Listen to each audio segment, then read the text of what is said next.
Hey guys, tonight you find yourself standing barefoot for one cold moment on the packed earth floor of a small medieval cottage, wondering why anyone ever romanticized travel before waterproof boots existed. Damp straw presses beneath your toes, smoke hangs beneath soot-black rafters, and a half-burned beeswax candle shivers beside an iron key and a wooden bowl.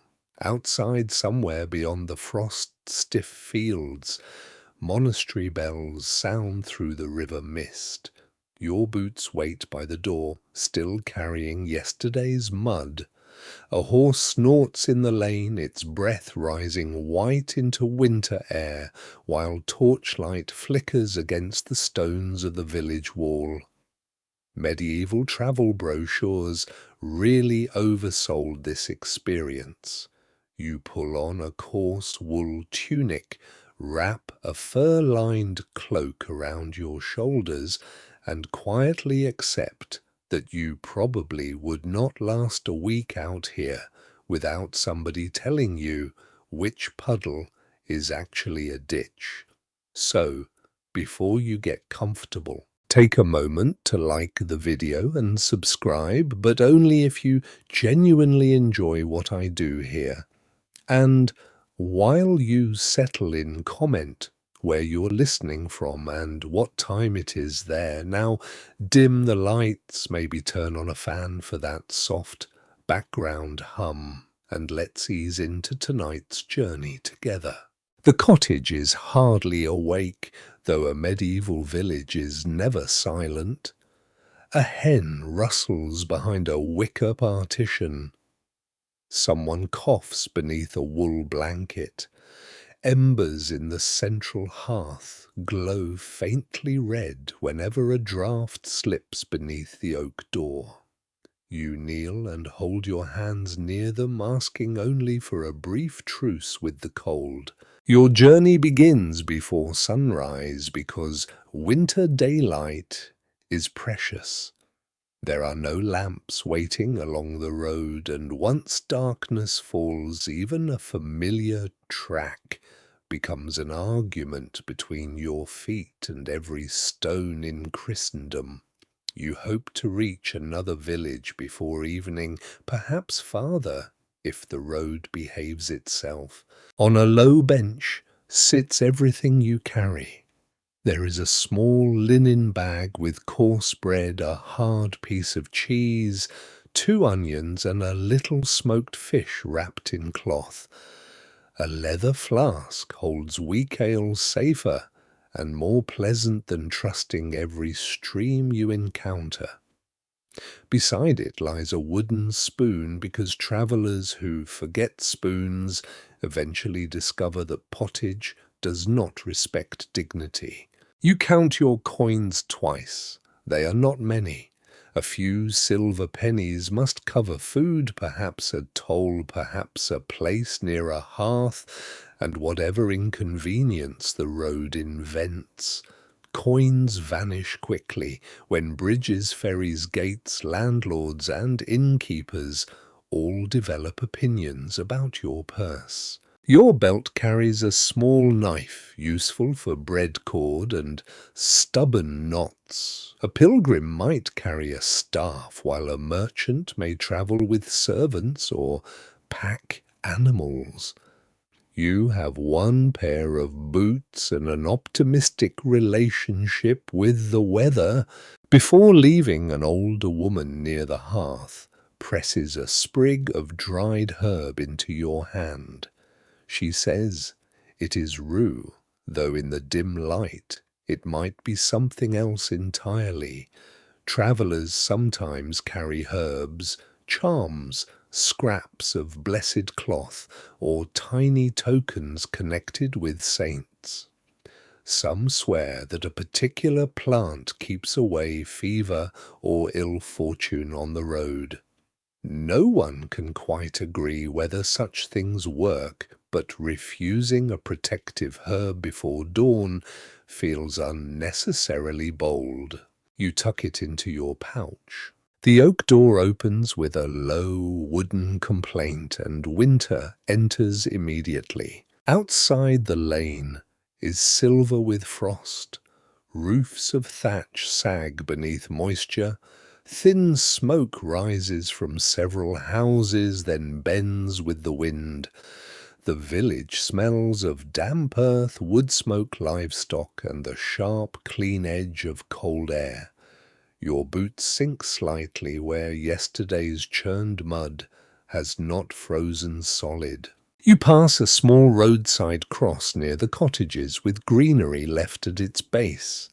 Medieval roads are threaded with such landmarks, crosses, shrines, painted saints' mills, bridges, and trees tied to local stories. People often measure distance by these familiar places rather than by exact miles. Those who tell the tale never fully agree what appeared near the old willow by the stream. Some say a pale woman, some say a wandering light. One practical-minded farmer insists it was moonlight on a wet cow. His explanation has never become popular. Near the village edge you hear the bells again, soft and solemn in the cold. Time here is not read from a watch. It is heard from bells judged by shadows felt in hunger and guessed from the movement of the sun. At the stable shed a boy is already rubbing down a shaggy pony. You do not take the animal. Horses are valuable, expensive to feed, and not automatically faster when roads become deep mud. Many travellers simply walk. Feet are cheaper if less forgiving. You tighten the leather thong around one boot. The soles are worn and stitching near the heel has loosened. A cobbler has repaired them before with thick thread. Good footwear can decide whether a journey remains tiring or becomes miserable. At the village gate, two men stand beside a brazier wrapped in cloaks and looking as though they have been awake long enough to distrust everybody.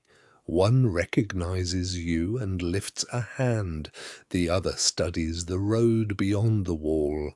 It is barely a road at all from here, only a pale strip disappearing between dark hedges. You pause beneath the timbered gateway.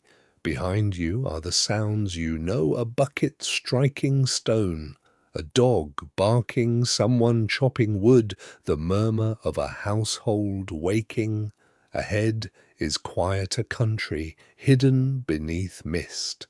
A small brown dog appears beside your boot. You look down. It looks up.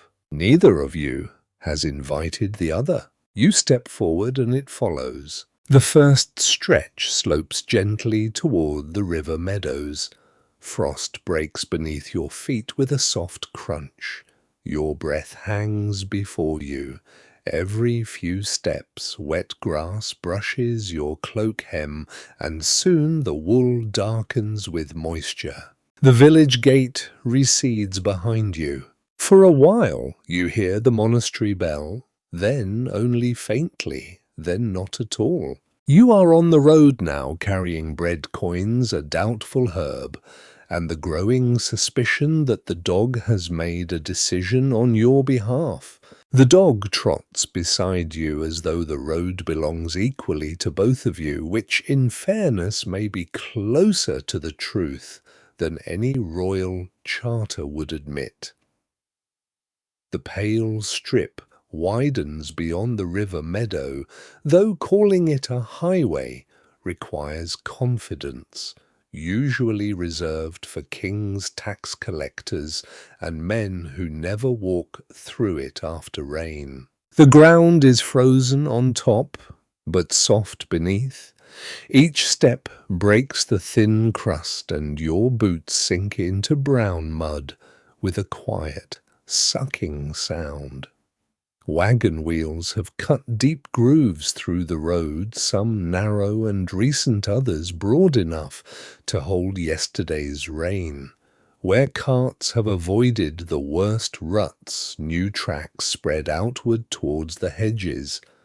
The road is not one neat line, but a wandering band of earth, created by generations choosing whichever patch looks least unpleasant. You quickly learn the first rule of medieval travel: the road does not care what your map says. Not that you have a map. Most travelers rely on memory, local advice landmarks, and questions at crossroads. A merchant knows the route between markets. A pilgrim follows a familiar shrine road. A messenger gathers knowledge through years of riding. You have directions involving a stone bridge, an ash tree, a wayside cross, and the reassuring phrase, "You cannot miss it." People can in fact miss it. Ahead, a cart has stopped at an angle. One wheel sits in a rut so deep that its wooden rim nearly disappears beneath mud. Two men stand beside it, while a third encourages a pair of oxen with patient noises. The oxen appear unconvinced. The cart carries sacks of grain under rough cloth. Its wheels are sturdy with wooden spokes and iron tires, but even good wheels suffer when the road turns soft. Roads near towns or important crossings may receive repairs. Yet many rural routes are maintained irregularly by customary labour or whoever becomes sufficiently annoyed by a hole. One man pushes against the cart. Nothing happens. The dog watches with interest. You add your shoulder to the rear board. At a shouted count, everyone pushes while the oxen lean forward. Mud slides beneath your boots. For one uncomfortable moment, your only achievement is sinking almost to the ankle. Then the wheel climbs. The cart lurches free. The men laugh softly, because relief often sounds like laughter when breakfast is still several miles away.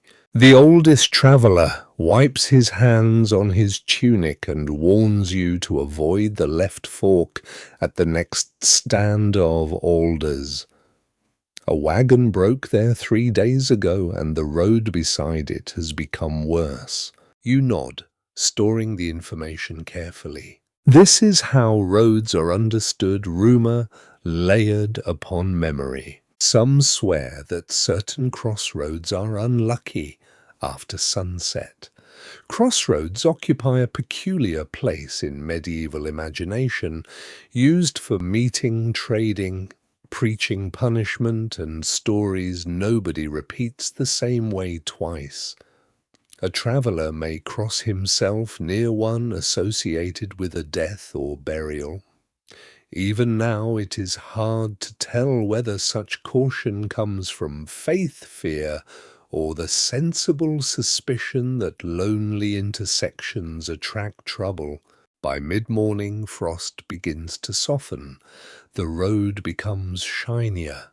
Your cloak feels heavier with dampness, and mud gathers along your boots. The dog has acquired a brown coating from belly downward and seems proud of it. A mounted traveller passes his horse, picking carefully between ruts. He wears a wool cloak lined with fur, and leather bags hang behind his saddle. You step aside to give him the firmer centre. Rank matters even on a muddy road, but so does practicality. A horse can kick, a wagon cannot turn easily, and nobody wishes to debate precedence while standing in a puddle. Farther on, you reach a narrow wooden bridge over a drainage stream. Beside it stands a small shelter and a man who expects payment. A toll. The amount is modest, but your purse notices. Tolls may be charged at bridges, town gates, markets, ferries, or stretches of road controlled by local authorities. In theory, the money helps maintain the crossing. In practice, you may wonder which heroic portion of this mud the last payment repaired. You hand over a coin. The toll keeper bites it lightly, glances at you, then waves you across. Your dog pays nothing. This seems unjust. On the far side, you stop beneath an ash tree to eat. You sit on raised grass and unwrap your bread. It is coarse and dense, the sort that requires chewing with commitment. You cut a little cheese and drink from the leather flask.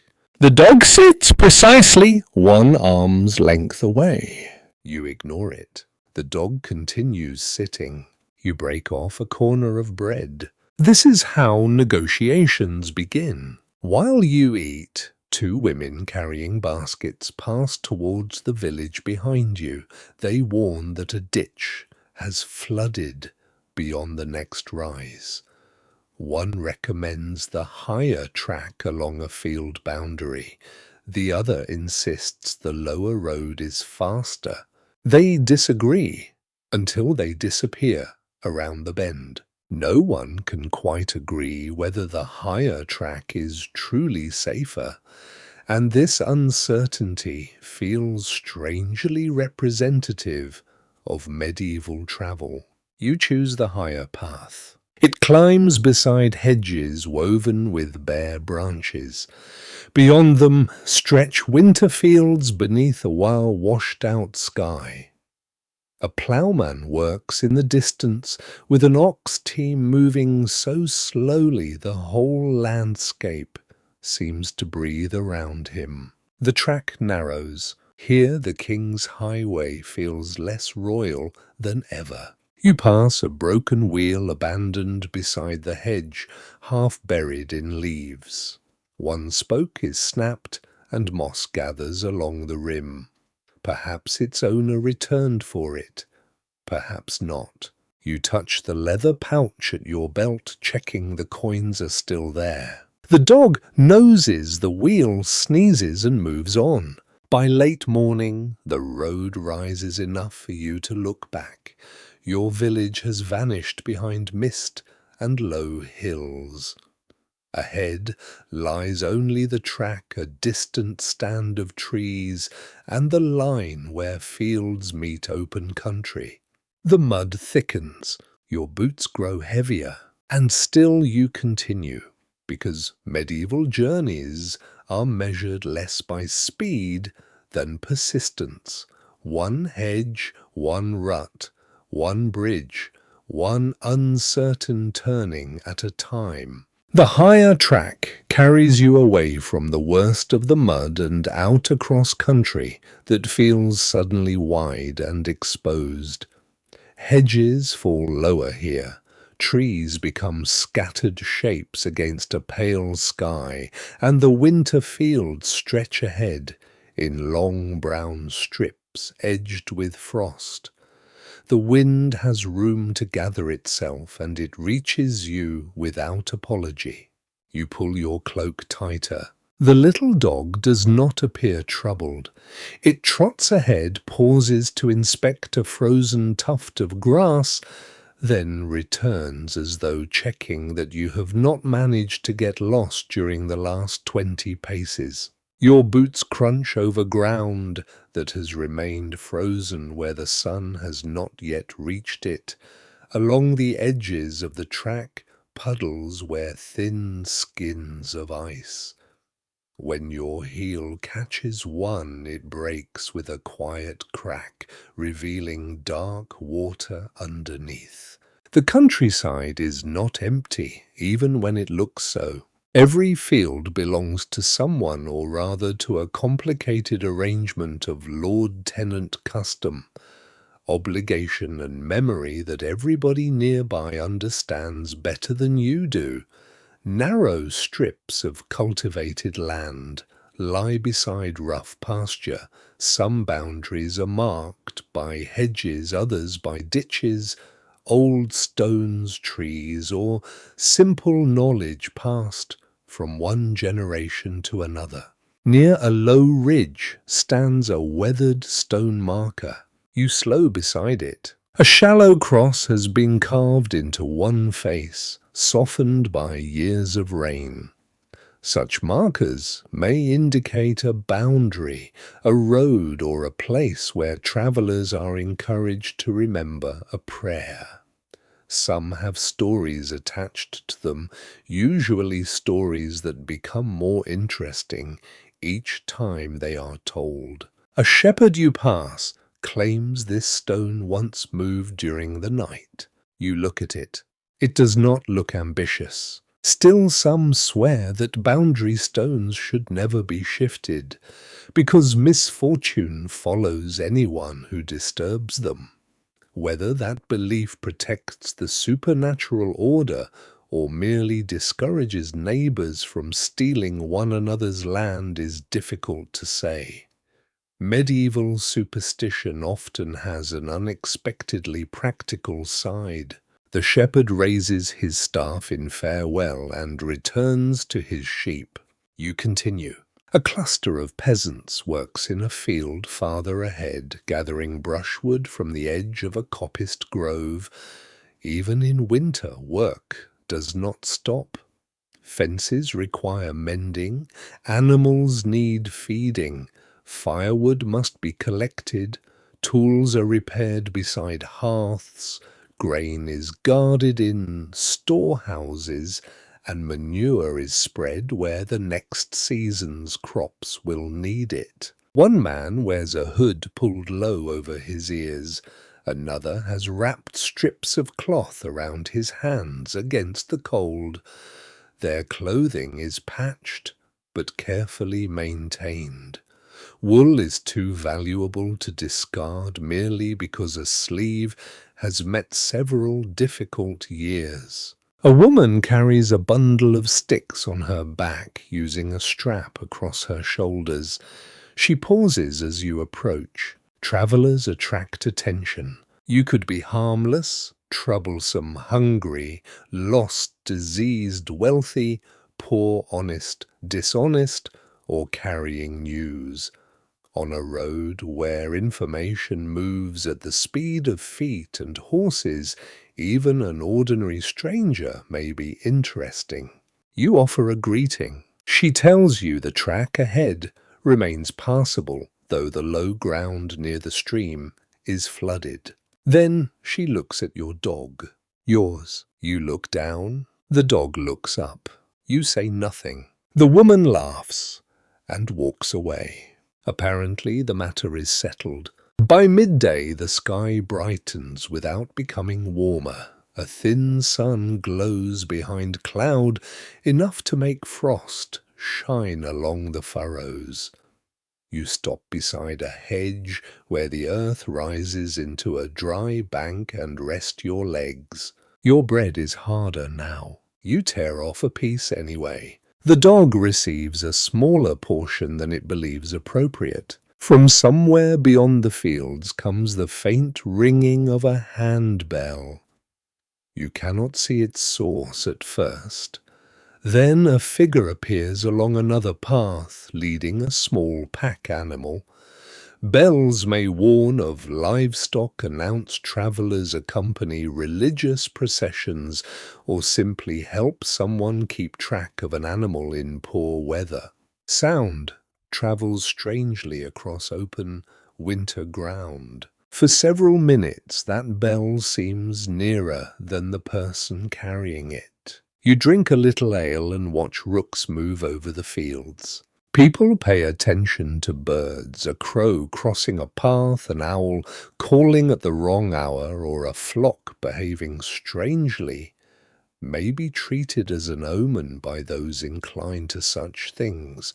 Learned churchmen often discourage excessive superstition though ordinary life remains full of charms, signs, sayings, and habits inherited from people whose names have long been forgotten. Some travelers refuse to begin important journeys on certain days. Others carry written prayers. A few tuck coins beneath clothing or wear small crosses for protection. You have a sprig of questionable rue.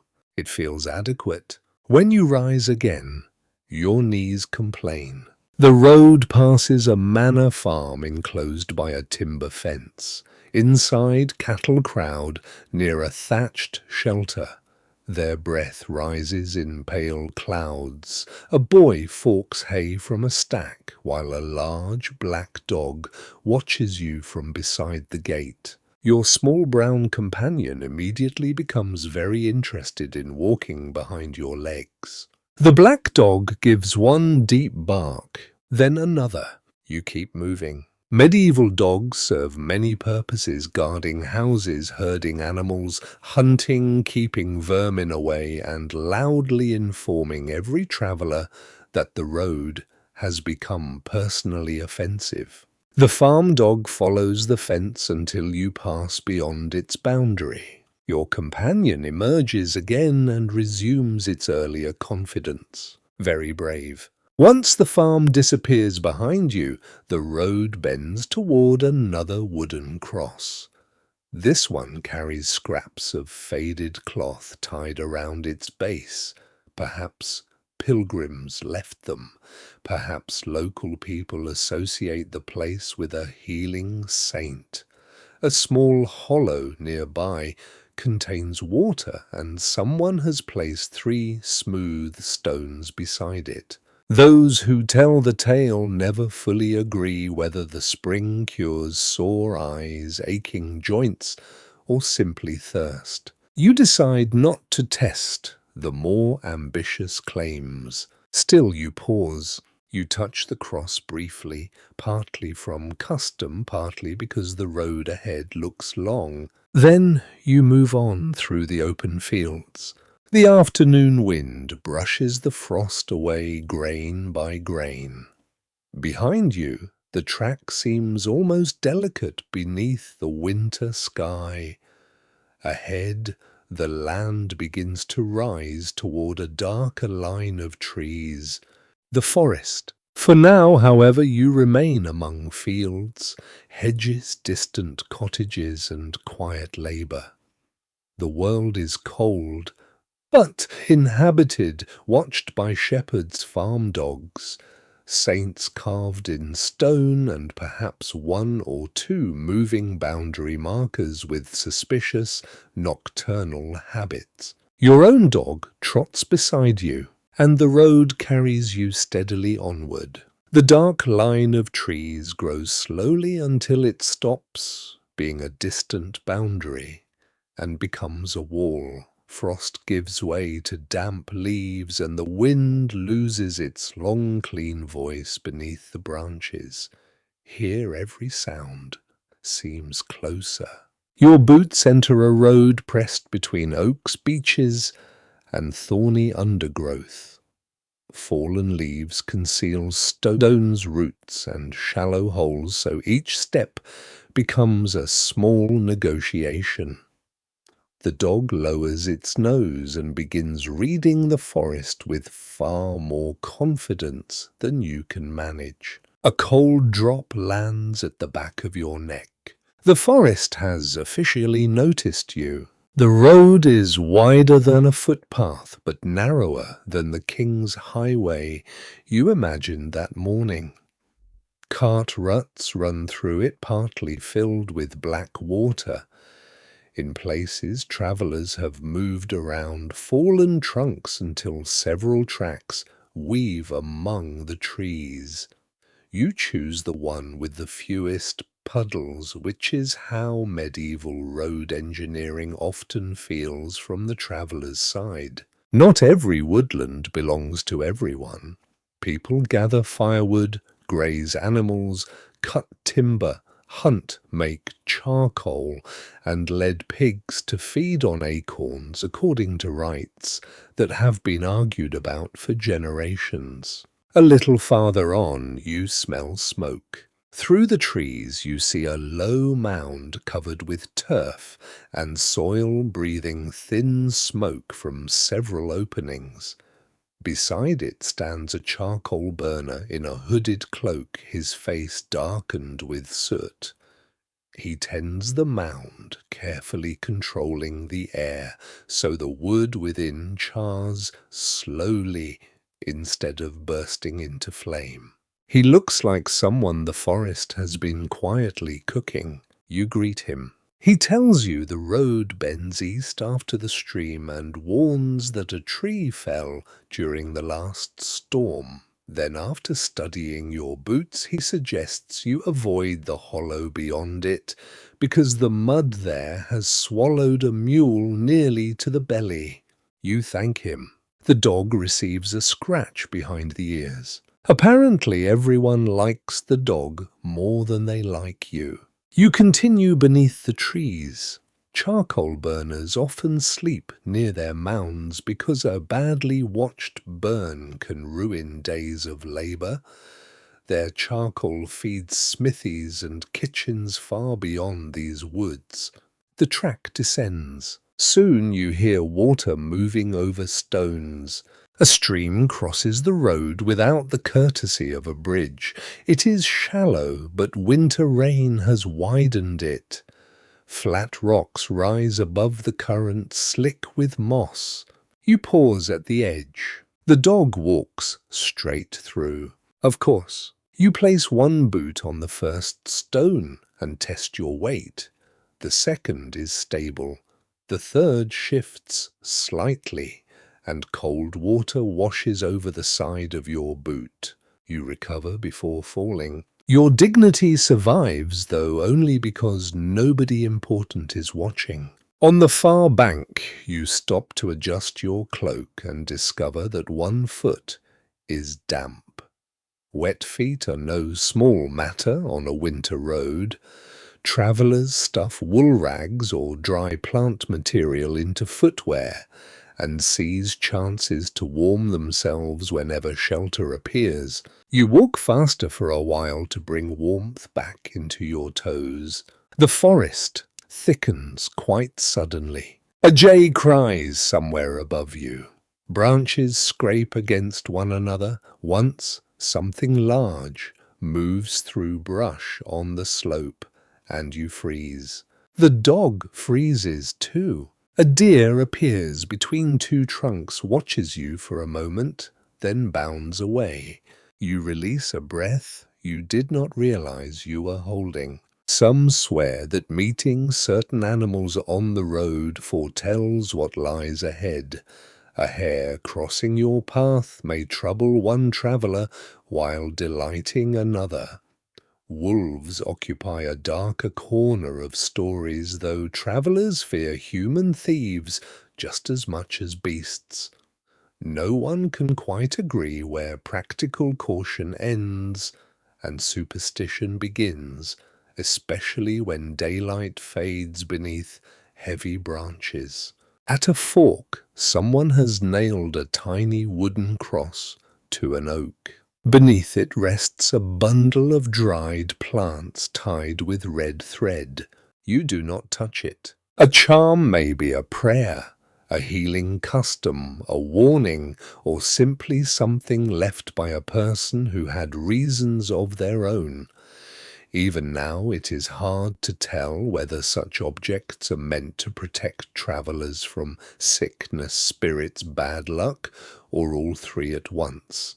The dog sniffs it. You gently pull the dog away. There are limits to historical curiosity. Beyond the fork, a man in a greenish-brown cloak steps from behind the trees carrying a staff and a short bow.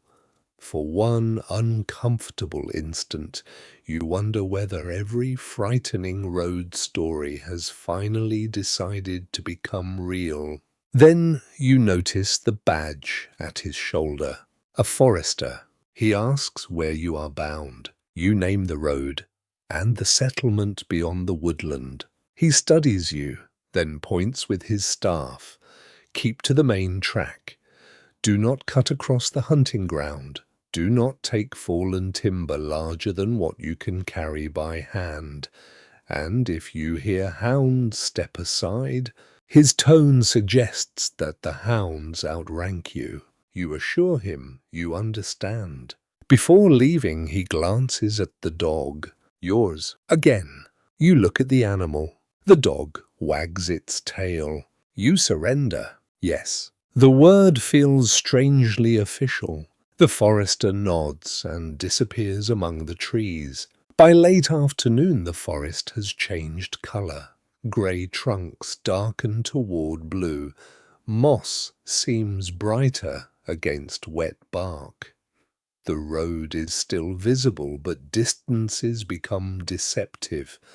A bend that appears 20 paces away takes twice that. A patch of open sky promises a clearing and turns out to be only a fallen tree.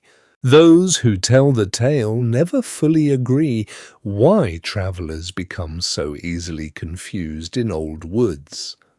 Some blame spirits, others blame poor paths, exhaustion mist, and the irritating similarity of trees. You lean toward the second explanation. Mostly. Ahead, through the branches, you hear a faint bell. Not a handbell, a deep, measured monastery bell. The sound rolls through the woodland, distant but steady. You stop to listen. The dog stops beside you. For the first time since entering the forest, the road seems to have a destination again. You tighten your cloak, shift the food bag on your shoulder, and follow the bell deeper between the trees. The bell comes again, deeper now, rolling through the trees with such measured calm that even the dog lifts its head. You follow the sound until the woodland begins to thin, and then between bare branches you see stone. At first it is only a grey line, then a wall, then the square shape of a bell tower rising above low roofs, its upper windows dark against the winter sky. The abbey sits in a shallow valley beyond the forest, surrounded by fields, orchards, sheds, and a wall more practical than grand. Smoke rises from chimneys. A narrow road descends toward the gate, its edges worn by carts, pilgrims, tenants, and generations of muddy boots. You feel relief before you mean to. Shelter has a particular beauty when one foot is damp. The dog trots ahead. You cross a small bridge over a stream and approach the outer gate, where a lay brother in a thick wool cloak watches you come. He carries no weapon, only a ring of iron keys large enough to suggest that medieval holiness involves a surprising amount of locking and unlocking. You give your name and explain that you seek lodging for the night. Monasteries often receive travellers according to custom, resources, and status. Important visitors may be given comfortable quarters. Poor pilgrims may sleep in simpler rooms. The sick might be directed toward an infirmary or charitable house if one exists nearby. You fall somewhere in the broad and humbling category of cold person with muddy boots. The brother admits you. Inside, the air changes. The abbey yard is busy, but quiet. A cart stands near a storehouse loaded with split firewood. Two novices carry baskets toward the kitchen. Chickens scratch beneath a covered walkway. Somewhere, metal rings against metal from a workshop. The bell sounds again. Everyone seems to understand what it means. You do not. Monastic bells divide the day into offices and duties, marking a rhythm very different from the uncertain hours of the road. Prayer work, meals, rest, and worship follow patterns shaped by rule and season. For a traveller accustomed to guessing time from hunger and sunlight, the bells feel almost miraculous, or slightly bossy. The guest brother leads you toward a low building near the outer court. The guest house smells of wood smoke, wet wool, and pottage. This is excellent news. Inside, several travellers already occupy benches near the hearth. A merchant warms his hands beside a pilgrim wearing a scallop shell badge on his hat. An elderly woman sits with a bundle wrapped in linen. A young clerk has ink stains on 2 fingers and looks as though he has spent the day arguing with parchment. You remove your cloak. Steam seems to rise from it. The dog circles once beside the fire and collapses with the satisfaction of a creature that has contributed nothing to the journey except companionship and mud. A servant brings a bowl of pottage. It contains barley, onions, perhaps peas, and something green that has survived winter by determination. You receive coarse bread with it and a small cup of ale.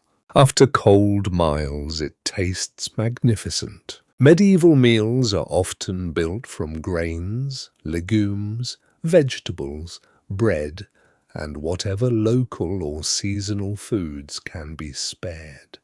Meat is not an everyday luxury for everyone, and religious fasting rules shape what may be eaten on certain days. Fish, especially preserved fish, becomes important where fasting customs restrict meat. The pilgrim beside you produces a strip of smoked fish. The dog becomes religious immediately. You keep your own portion close. Across the room, the ink-stained clerk complains softly about a manuscript he is carrying to another house. He says damp weather has curled the parchment and blurred part of a marginal note. The elderly woman tells him this is punishment for writing too small. He appears offended. You begin to understand that travellers require very little encouragement to become temporary acquaintances. Later, a brother examines your wet boot. He recommends removing it before your foot becomes colder. You sit near the hearth while he brings dry straw and a scrap of wool. He tells you to stuff the boot loosely while it dries. Then he offers a small pot of salve for the cracked skin near your heel. It smells strongly of herbs and fat. Monastic infirmaries may preserve practical knowledge of plants, diet, wound care, and remedies drawn from learned texts as well as local experience. Alongside such treatments exist charms, prayers, relics, and beliefs that can seem difficult to separate neatly. The brother says the salve contains comfrey. The pilgrim insists comfrey works because a saint once blessed the plant. The brother does not answer. Some swear that certain herbs possess powers beyond ordinary medicine. No one can quite agree whether every healing story attached to a monastery begins with a cure, a coincidence, or an especially persuasive monk. Your heel does feel better after the salve. You decide not to investigate theology further. As dusk settles, you are permitted briefly into the church. The interior is colder than the guest house, but still. Beeswax candles burn before an altar. Their light touches worn stone columns and painted surfaces dimmed by years of smoke. A small reliquary stands behind an iron screen.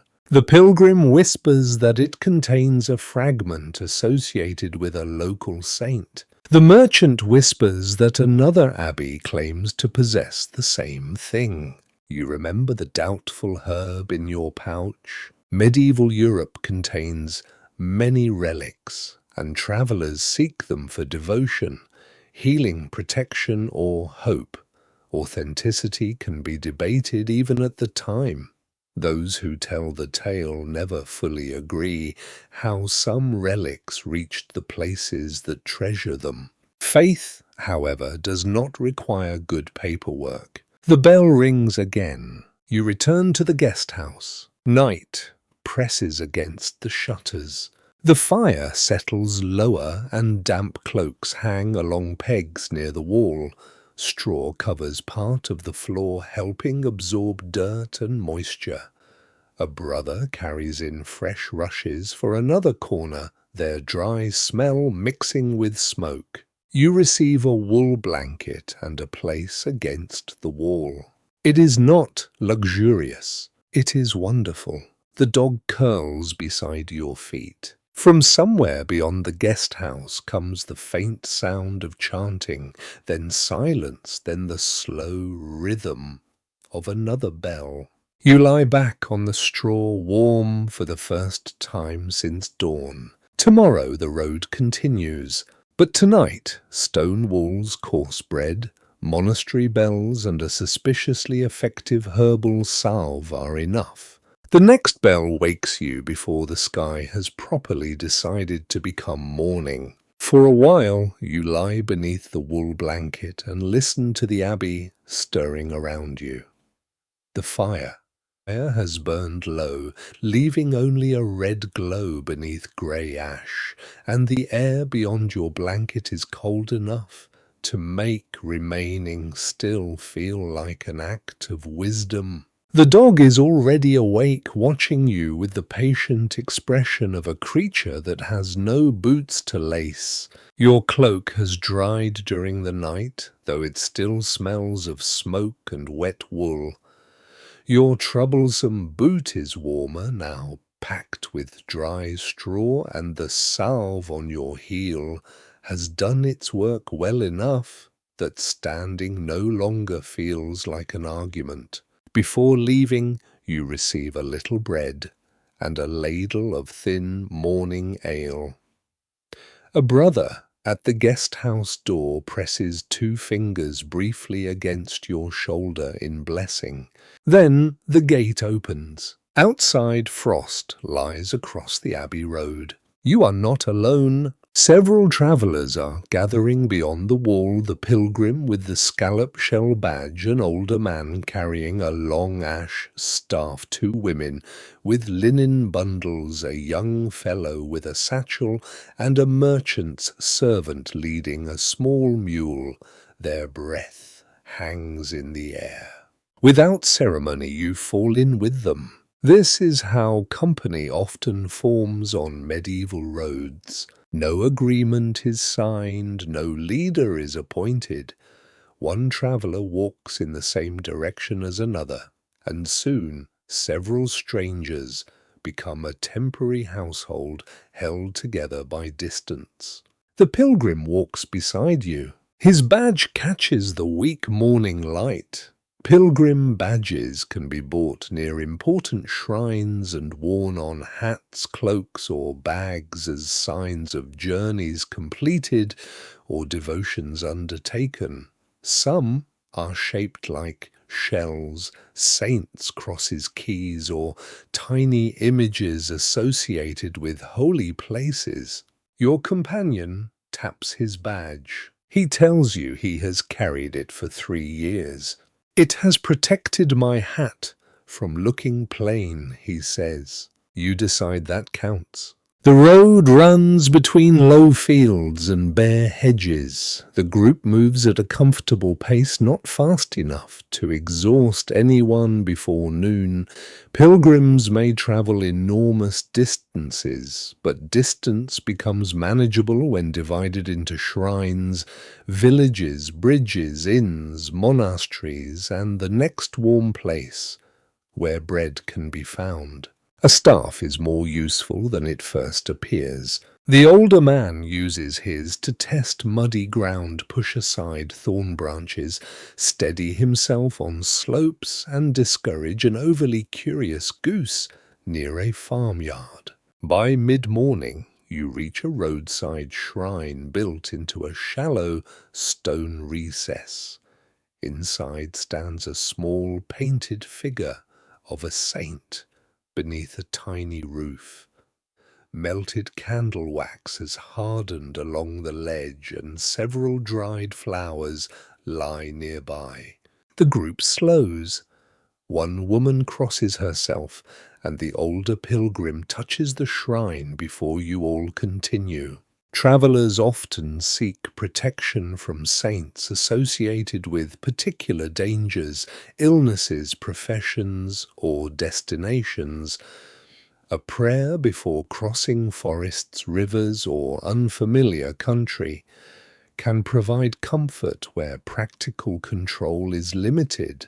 Some swear that this little shrine once saved a man caught beneath an overturned cart. Others say he was never beneath the cart at all. No one can quite agree whether the miracle belongs to the saint, the storyteller, or a farmer with a strong back. The road continues. You learn that one woman is visiting a sister near a market town. The young man carries letters for a cleric. The older pilgrim is traveling toward a shrine where he hopes to pray for relief from pain in his hands. He carries a strip of cloth around one wrist, meant to be touched to a saint's relic. Hope rarely asks to be examined too closely. Around midday, the group stops beside a low wall where the winter sun reaches the stones. Bread appears from bags. Cheese is shared. Someone produces dried apples. You offer a little smoked fish. The dog receives several contributions from people who clearly lack discipline. You sit with your back against the wall while the others trade stories. One speaks of a bridge where travelers leave coins in a crack for luck. Another remembers a chapel where the priest keeps a bell said to frighten storms away. The merchant's servant claims he once saw a man cure a swollen ankle by wrapping it in cabbage leaves and reciting a prayer backward. Even now it is hard to tell whether medieval remedies are medicine, ritual, desperation, or some comfortable mixture of all three. The older pilgrim listens and finally says that his grandmother treated almost everything with onions. Nobody laughs. Onions are available. That gives them authority. When you begin walking again, the road feels less empty than it did yesterday. The rhythmic strike of staffs against earth becomes almost hypnotic. Step, tap, step, tap. Occasionally, a bell sounds from a distant village. Smoke appears above a ridge. A wayside cross marks another junction. At one cottage, a woman sells small loaves to passing travellers through an open gate. You spend a coin and tear into the warm loaf as steam escapes. The dog watches hopeful as ever beside you. Later, the pilgrim road climbs onto higher ground. You can see farther now, fields divided by hedges, a river shining faintly in the distance, and beyond it the dark roofs of a town. The road ahead is busier. Carts move like slow insects along the valley. Mounted travellers pass in twos and threes. You see more pilgrim badges, more bundles, more walking staffs polished smooth by hands. The world seems to be moving toward the same place. Those who tell the tale never fully agree why certain roads become famous while others disappear. A shrine, a market, a bridge, a royal journey, or simply generations of feet, may turn one path into an artery of medieval life. Whatever the reason you feel it now, you are no longer merely walking through countryside. You are joining a current. And as the afternoon light begins to soften, the company around you keeps its steady pace towards the distant town, carrying prayers, rumours, sore feet, dry jokes, and just enough shared bread to make the road seem shorter than it really is. The current of travellers thickens as you descend toward the town. What looked from the ridge like a scatter of roofs now gathers into something heavier: timber houses, church towers, walls, gatehouses, smoke, and the slow brown movement of people converging on a single entrance. The road itself broadens, though this does not make it cleaner. Hooves, wheels, boots, and livestock have churned the surface into a shining mixture of mud and straw. Your little company stretches out. The merchant's servant moves ahead with his mule. The two women walk together near the hedge. The older pilgrim keeps his staff tapping steadily beside you, while the dog has discovered that a busier road means far more interesting smells and far less concern for personal boundaries. Ahead, a drove of pigs occupies nearly the entire track. Their keeper waves a hazel stick and shouts with the exhausted patience of a man whose professional life depends on persuading pigs to respect geography. You step aside. So does everyone else. The pigs do not. Eventually, the herd passes, leaving the road more thoroughly decorated than before. Medieval traffic has rules, but animals have opinions. As you draw nearer, roadside activity multiplies. A smithy stands outside the walls where travellers can have shoes, harness fittings, nails, and small ironwork repaired before entering town. Sparks flash through the open doorway. Nearby, a woman sells onions, dried beans, and bunches of herbs from a trestle table beneath a cloth awning.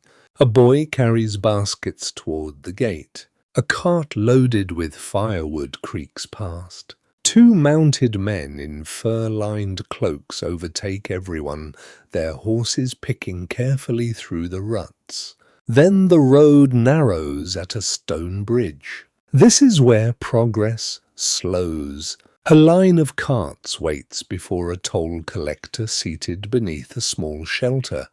Pack horses shift impatiently. Chickens complain from wicker cages. A merchant argues over the number of barrels on his wagon as though mathematics itself has personally insulted him. You stand behind the pilgrim and listen. Bridge tolls vary according to goods, animals, carts, and local privilege. Some people may claim exemption.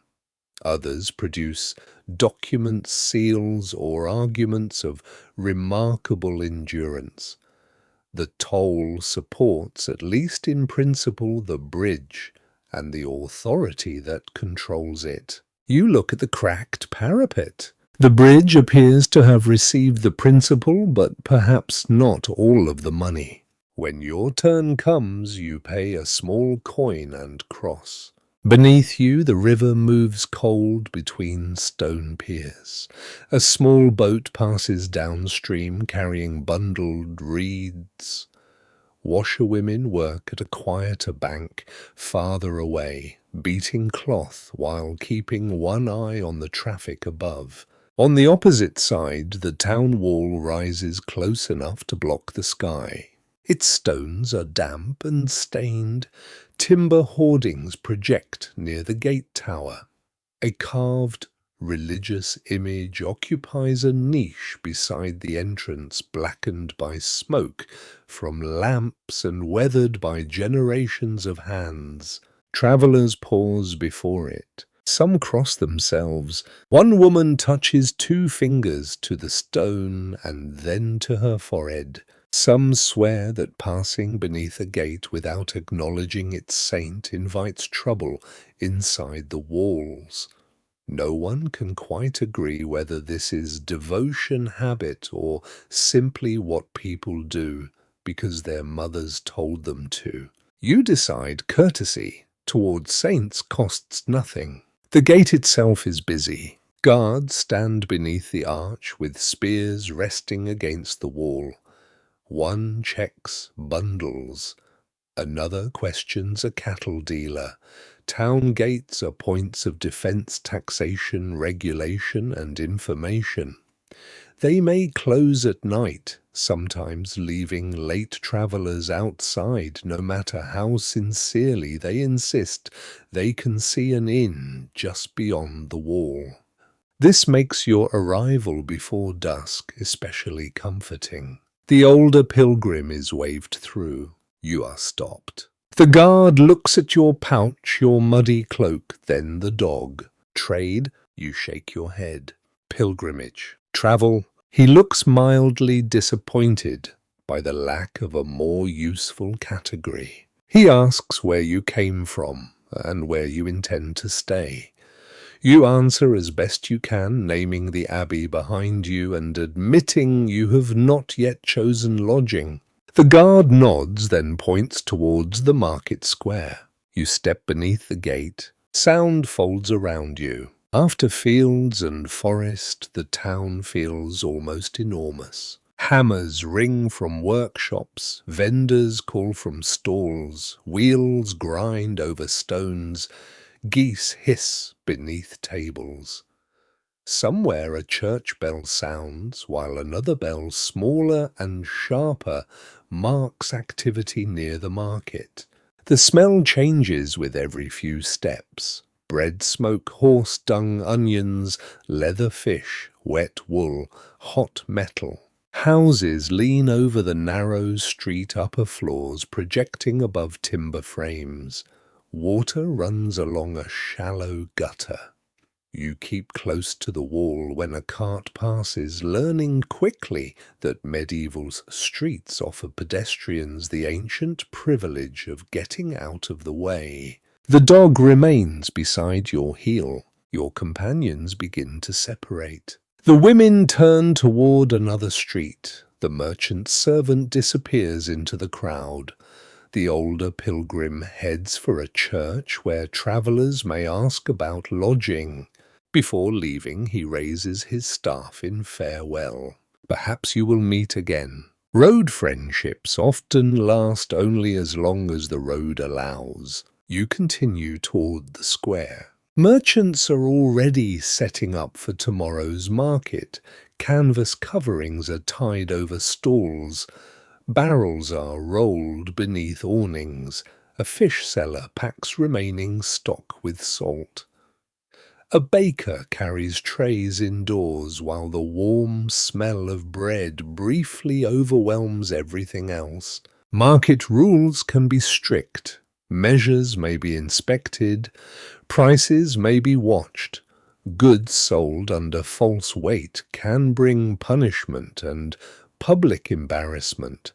Some towns maintain official measures, so nobody can redefine a bushel whenever profit feels lonely. Even now, it is hard to tell whether traders fear divine judgment, civic fines, or customers with excellent memories most. The light is fading. Torches begin appearing beneath doorways. Behind you, the gate remains open, but the crowd entering has thinned. Then, from somewhere above, you hear the heavy movement of timber and iron. The guards are preparing for evening. You glance towards the sky. Clouds have gathered. A cold drop strikes your cheek. Then another. The dog looks up. You look toward the gatehouse. Rain begins to fall. Rain thickens before you can decide whether to run. Within moments, the market square turns glossy. torchlight trembling in every puddle. Merchants drag canvas over their stalls, apprentices carry baskets indoors, and people hurry beneath awnings with cloaks pulled over their heads. The dog shakes itself once, achieving nothing except spraying your boots. You retreat toward the gatehouse. The stone arch that seemed merely impressive a few minutes ago now looks like the most sensible building in Christendom. Several travellers have already gathered beneath it. A wool merchant stands beside two damp pack horses. A farmer shelters with a wicker basket covered in cloth. A young woman carries a bundle of spun yarn beneath her cloak. Everyone rearranges themselves around a bench with the quiet etiquette of people who may be stuck together for some time. Water pours from the roof in silver ropes. Beyond the arch, the road you crossed only an hour ago is changing rapidly. Wheel ruts fill until they resemble narrow streams. Mud loosens beneath hooves. A cart approaching the bridge sways as one wheel slips sideways. Nobody looks surprised. This is simply weather doing what weather does to a medieval road. You squeeze water from the edge of your cloak and stand near a brazier. The charcoal gives off more smoke than heat, but your hands are grateful anyway. The dog settles beneath the bench close enough to the brazier to benefit without taking responsibility for maintaining it. One guard closes the pedestrian wicket in the outer door and checks the iron fittings. His ring of keys knocks against his belt. The keys are enormous. You begin to suspect that half the strength of a fortified town lies in making every lock large enough to intimidate the person using it. Gatehouses are more than entrances. They are places of control, toll collection, inspection, defense, and sometimes temporary shelter. They may contain guard rooms, storage chambers, stairs, and mechanisms for doors or portcullises. At busy times, they also become accidental gathering places where strangers exchange news, and medieval news travels best when everyone is wet. The wool merchant says a bridge upstream has lost part of its railing. The farmer says it has not. The young woman says her cousin crossed it yesterday and saw a cart stuck on the far side. A guard says the cart belonged to a brewer. The second guard says it belonged to a miller. No one can quite agree whether the bridge is damaged, the cart is stranded, or the entire story began because someone arrived late for supper. This does not prevent anyone from improving it. Rain strikes the wooden doors with a steady hiss. A mounted messenger arrives beneath the arch, his horse dark with water. Steam rises from the animal's back as the guard takes its bridle. The messenger removes his hood and asks whether the eastern gate remains open. It does not. Once gates close for the night, travellers may have difficulty entering or leaving without permission. Closing times vary with season, local custom, danger, and whatever the authorities consider sensible. In winter, darkness comes early, and a late traveller may find that urgency loses an argument with oak beams and iron bolts. The messenger produces a sealed letter. Suddenly, urgency becomes more persuasive. A guard studies the seal and leads him toward an inner passage. The wool merchant watches. Royal business, he murmurs. The farmer says it may be episcopal business. You decide the dog is probably the only creature under the arch without a theory. Then it growls softly at the farmer's basket. Perhaps not. The farmer lifts the cloth. Inside are 2 geese. The geese hiss. The dog retreats behind your legs. Rain continues for what feels like an entire season. Someone produces bread. The young woman shares roasted peas. You offer a piece of cheese. The wool merchant has a flask of ale and passes it around, which may be less hygienic than he believes, but feels friendly. Waiting becomes part of travel as much as walking. You wait for weather. You wait for ferries. You wait for gates. You wait for carts to move animals, to calm toll collectors to finish arguing, and roads to become slightly less committed to swallowing your shoes. The guard nearest the brazier notices you rubbing your heel and asks whether you have blisters. You mention the monastery salve. He nods approvingly and says his mother uses goose fat mixed with herbs for cracked skin. The farmer recommends sheep grease. The wool merchant recommends wine. The young woman asks whether he drinks the wine or puts it on the foot. He pauses. Depends on the foot. That earns the quietest laugh of the evening. Folk remedies travel almost as freely as stories. Herbs, fats, poultices, charms, prayers, and household recipes move between villages and families, sometimes carrying useful knowledge and sometimes only confidence. Some swear that rainwater collected on a saint's feast day heals sore eyes. Others insist that a thread tied around the ankle prevents cramps. Even now it is hard to tell whether the cure matters as much as the comfort of believing someone knows what to do. The rain finally softens. Outside, darkness has settled over the town. Torches burn beneath covered brackets, their light reflecting on stones. The bridge disappears into mist beyond the gate. A guard pushes the heavy door shut. Timber meets timber with a thud. Then comes the iron bar. For tonight the road ends here.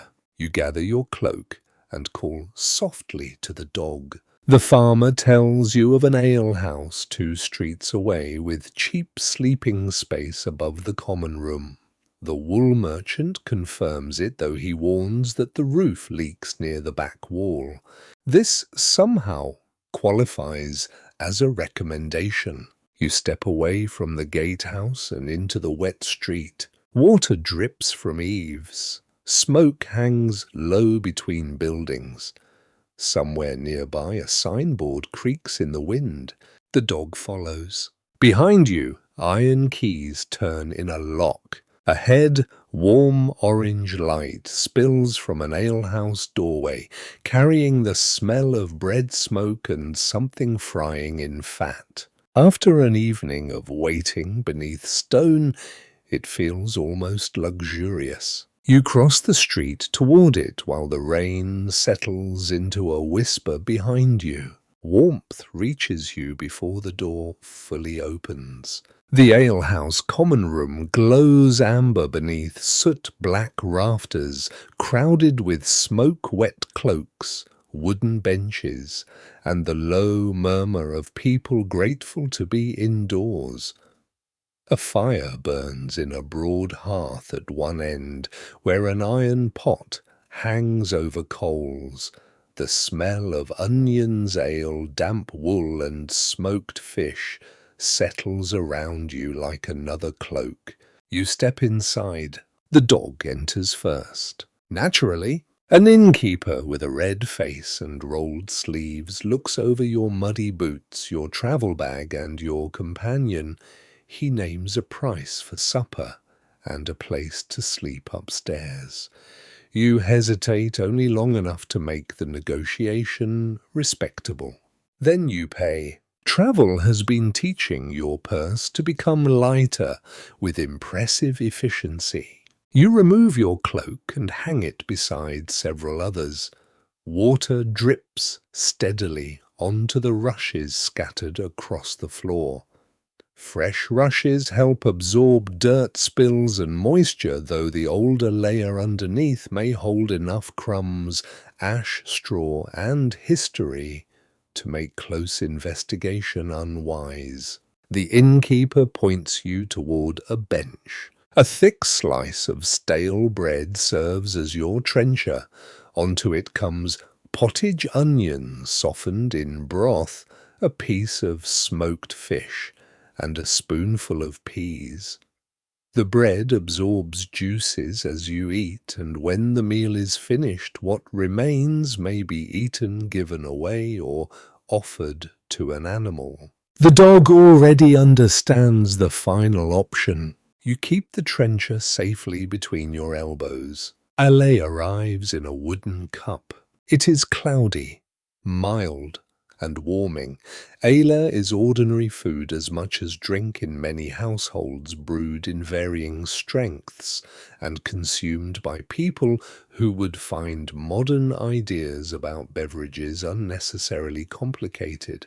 Travelers welcome it because it offers calories, comfort, and something more cheerful than cold water drawn from a ditch. Around you, the room settles into evening. Near the hearth, two merchants throw dice across a small board. Their coins are modest, but their concentration is heroic. One mutters every time the bones fall badly. Dice games are common entertainment, though moralists regularly complain about gambling, swearing wasted money, and the regrettable human tendency to combine all three. The quieter merchant rolls again. He loses. His face suggests theology may soon be tested. At another table, three travelers discuss the road west. One says the forest track is safe. Another insists a robber has been seen near an abandoned chapel. The third claims the robber is actually a former soldier with one eye and a black horse. The innkeeper overhears them. There is no black horse. This is apparently the part he finds implausible. Some swear that travelers vanished near that chapel years ago. Others say people simply preferred telling frightening stories about ruins rather than admitting that they became lost after drinking too much ale. No one can quite agree whether the place is dangerous, haunted, or merely inconveniently located. You take another bite of smoked fish. Your dog watches the storytellers with solemn attention. Perhaps it enjoys local history. A grey-haired man sits opposite you and notices the stiffness in your shoulders. He asks whether the road has left you aching. You admit that it has. He recommends rubbing your muscles with warm goose fat and crushed mustard seed. A woman beside him disagrees. She says rosemary steeped in ale is better. The innkeeper suggests more ale without rosemary. Everyone seems confident. Medieval remedies often grow from experience, household tradition, old medical theory, and whatever ingredients happen to be nearby. Aches may be treated with herbs, fats, warmed cloths, poultices, baths, bleeding charms, or prayers. Leeches appear where certain healers believe removing blood may restore balance. You quietly decide your shoulders are not aching enough for leeches. The grey-haired man tells you that carrying a chestnut in your pocket prevents certain pains. You already carry rue. You are becoming medically formidable. The fire burns lower. A servant adds a log, sending sparks upward, Shadows move over the rafters. Beeswax candles are too costly for casual use here, so cheaper tallow candles provide much of the room's light, their smell mixing with food and smoke. From the street comes the call of a night watchman muffled by shutters and rain. Towns sometimes appoint watchmen to patrol after dark. Guard gates warn of fire and challenge anyone wandering where people are expected to be asleep. His lantern passes beneath the window. One merchant crosses himself when the light disappears. He claims a watchman once saw a white figure walking without footprints. Nobody asks how he checked. Someone begins humming near the hearth. No grand performance follows. People simply listen while eating. The dog finally receives a soaked corner of your trencher and devours it with such seriousness that you suspect it has forgiven the geese from the gatehouse. Later, the dice players leave. One has won 3 small coins. The other has gained wisdom. You climb a narrow stair behind the common room. The sleeping space above is long, draughty, and crowded with pallets filled with straw. Several travellers have already claimed places near the wall. Wool blankets lie folded at the foot of each rough bed. The roof does indeed leak near the back. The farmer at the gatehouse was a reliable critic of architecture. You choose a pallet away from the dripping. Before lying down, you check your pouch knife and coins. Travellers learn to keep valuables close while sleeping among strangers. Your boots remain beside your pallet where you can reach them quickly. The dog turns 3 circles and settles against your feet. Below voices continue. Through the floorboards comes one final fragment of the chapel's story. Someone now says, "The one-eyed robber is not a robber at all, but the ghost of a toll collector who died without confessing." The black horse has returned too. Those who tell the tale never fully agree, especially after the 3rd cup of ale. You pull the wool blanket over yourself. The room smells of straw smoke, damp clothing, and tired bodies. Wind presses softly against the shutters. For the moment, there is no road beneath your feet. Only warmth below, darkness above, and the small, steady weight of the dog sleeping against your boots. The wool blanket is rough against your chin, but after the road, the rain, and the crowded common room below, roughness feels almost luxurious. For a little while, you lie still and listen.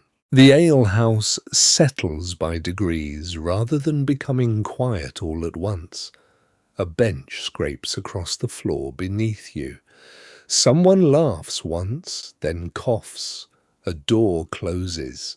The fire downstairs gives a soft crack, and afterward you hear only the muffled murmur of voices and the occasional creak of timber responding to the night air. Around you, perhaps a dozen travellers attempt sleep.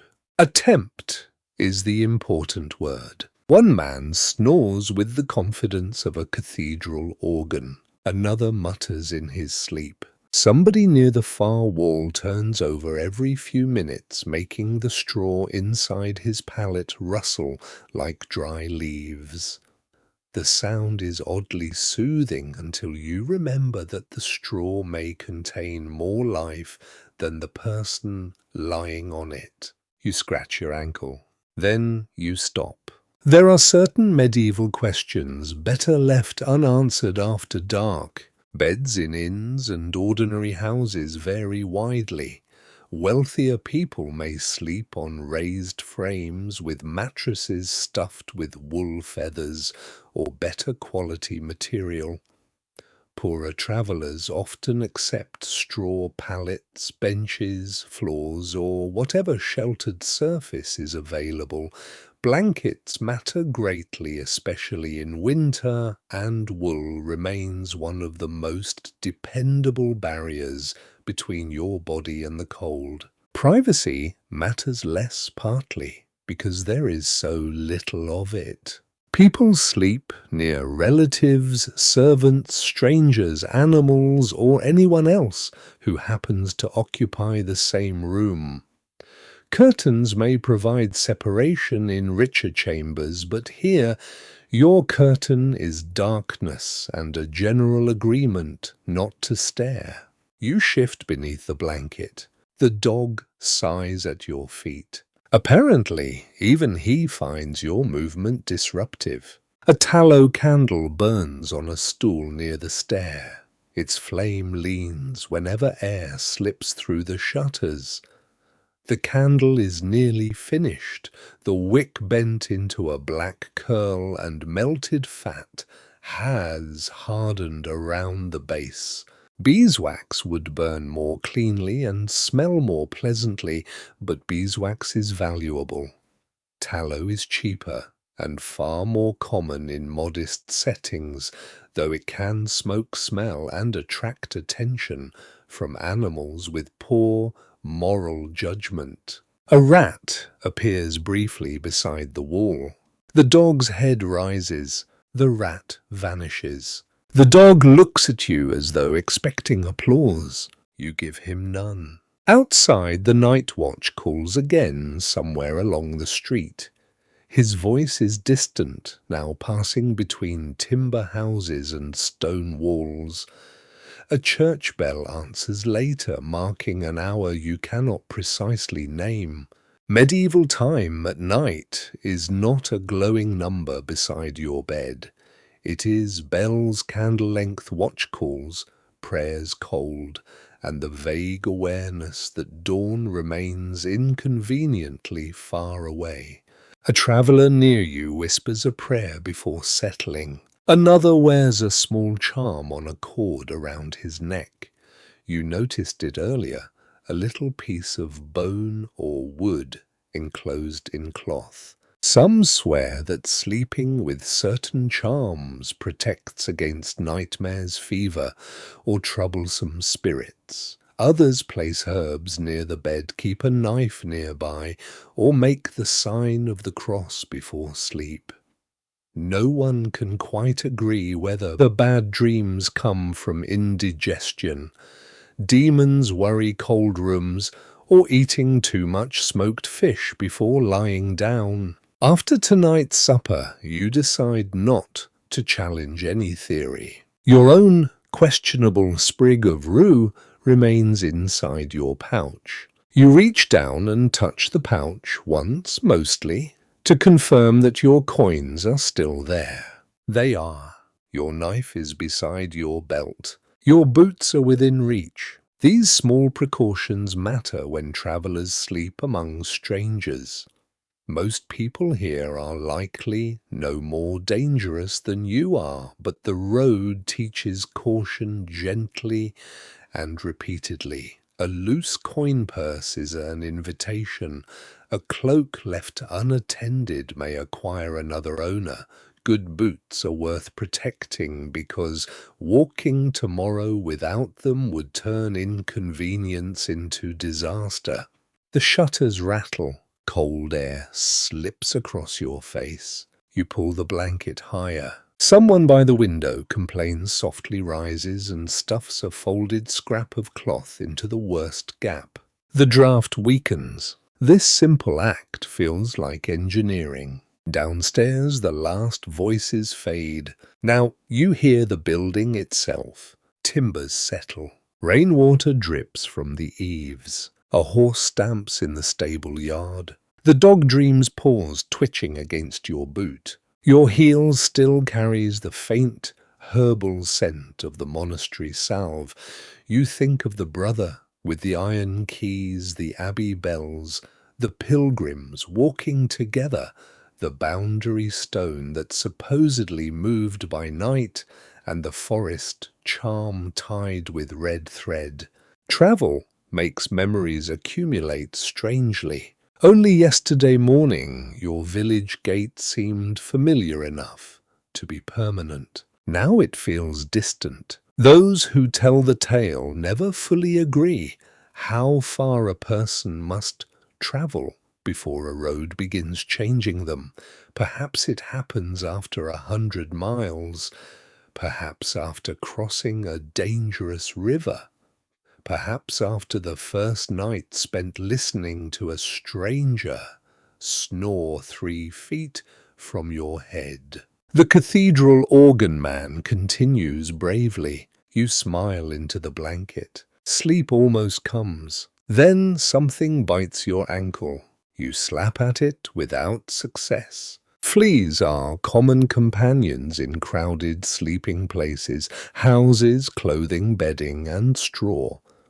People comb, wash air, bedding, use herbs, and employ countless small strategies against them, but complete victory remains ambitious.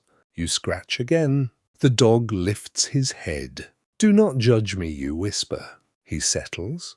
The candle finally gutters. Its flame becomes tiny flares once and disappears. Darkness fills the room. Without the candle, every sound becomes softer and larger. Breathing, rain, wind, a distant bell. You lie among strangers, yet somehow feel less alone than on the open road. For now, though, the straw beneath you is warm enough, the walls are solid enough, and even the fleas seem willing to negotiate a truce. Above you is a leaking roof. Below you is a cooling hearth.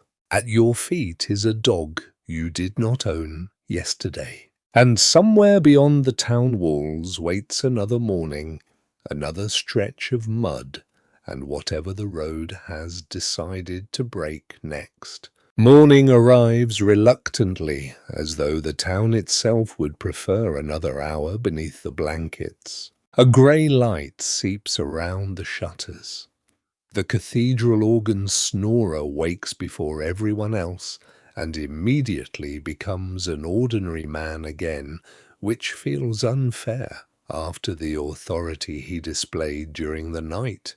One by one, travellers sit up, shake straw from clothing, search for boots, check purses, and stretch stiff backs. You do the same. The dog is already standing. He has somehow slept better than anyone. Your boots are cold but dry enough. The cracked heel holds. You fasten your belt pull on your cloak and finish the last of yesterday's bread while standing near the stair. Downstairs, the innkeeper has revived the fire and is pouring thin ale into cups. Breakfast is brief. The road is waiting. Outside, the rain has stopped, but its memory remains everywhere. Water runs along gutters, roofs drip. The stones near the market square shine beneath a colourless sky. The town gate opens after the morning routines are completed. Heavy bars are lifted, iron locks turn. A guard yawns while pretending not to. You pass beneath the arch with several carts and travellers heading out. The dog follows. Beyond the walls, yesterday's road has transformed into a broad brown ribbon of mud. You walk carefully. The first mile is slow but uneventful. Then you hear shouting ahead. Around a bend, a cart stands tilted toward a ditch. One rear wheel has collapsed. You recognize the problem immediately, though not the people. A merchant in a fur-lined hood stands beside the cart with both hands raised in frustration. His driver kneels in the mud examining the broken wheel. 2 pack animals wait nearby, chewing as if human engineering failures are beneath their concern.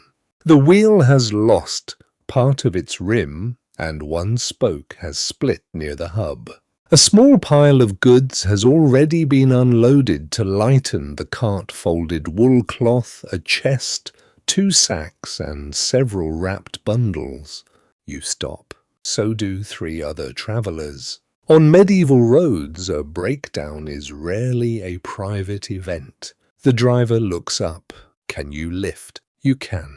That appears to be qualification enough. Everyone gathers around one side of the cart while the driver places a wooden block beneath the axle. At his signal, you lift. The cart rises slightly. Mud grips your boots. Your back complains. The merchant encourages everyone with the energy of a man doing none of the lifting. The dog supervises. After several attempts, the axle rests securely on the block. The damaged wheel comes free. You look at it more closely. Wooden wheels are built from carefully fitted parts. Hub spokes, sections of rim often reinforced by an iron tire. A good wheelwright understands grain seasoning fitting and the way wood behaves under stress. Even a strong wheel suffers from stones, ruts, overloaded carts, and endless wet ground. The driver examines the split spoke. He carries tools in a chest beneath the cart. A small axe hammer auger wedges cord and iron fittings. He does not have a spare spoke. This becomes everyone's problem for the next hour. A nearby hedge contains straight branches, but fresh wood is poor material for a proper wheel repair. The driver walks farther and finds a dry length of ash carried on the cart for just such an emergency. Prepared travellers are rarely entirely surprised. He shapes the wood with an axe and knife while the rest of you wait. Waiting again, you sit on a stone beside the road. The dog lies under the cart. A woman travelling toward market produces a strip of bread. Another man offers cheese.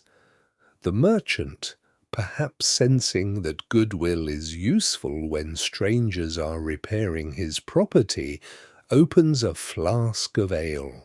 Food begins circulating. The driver works patiently. He removes the broken spoke cuts, the replacement trims its ends, and tests the fit. Nothing about the process is fast. That is the important part. Medieval travel depends on repair because replacement is expensive and often impossible on the road.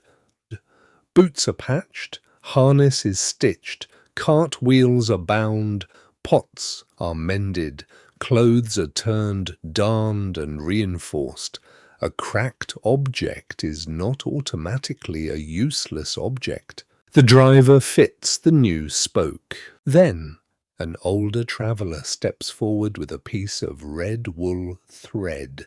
He ties it briefly around the repaired spoke before the iron rim is secured. The merchant frowns. For luck, for strength. The driver snorts.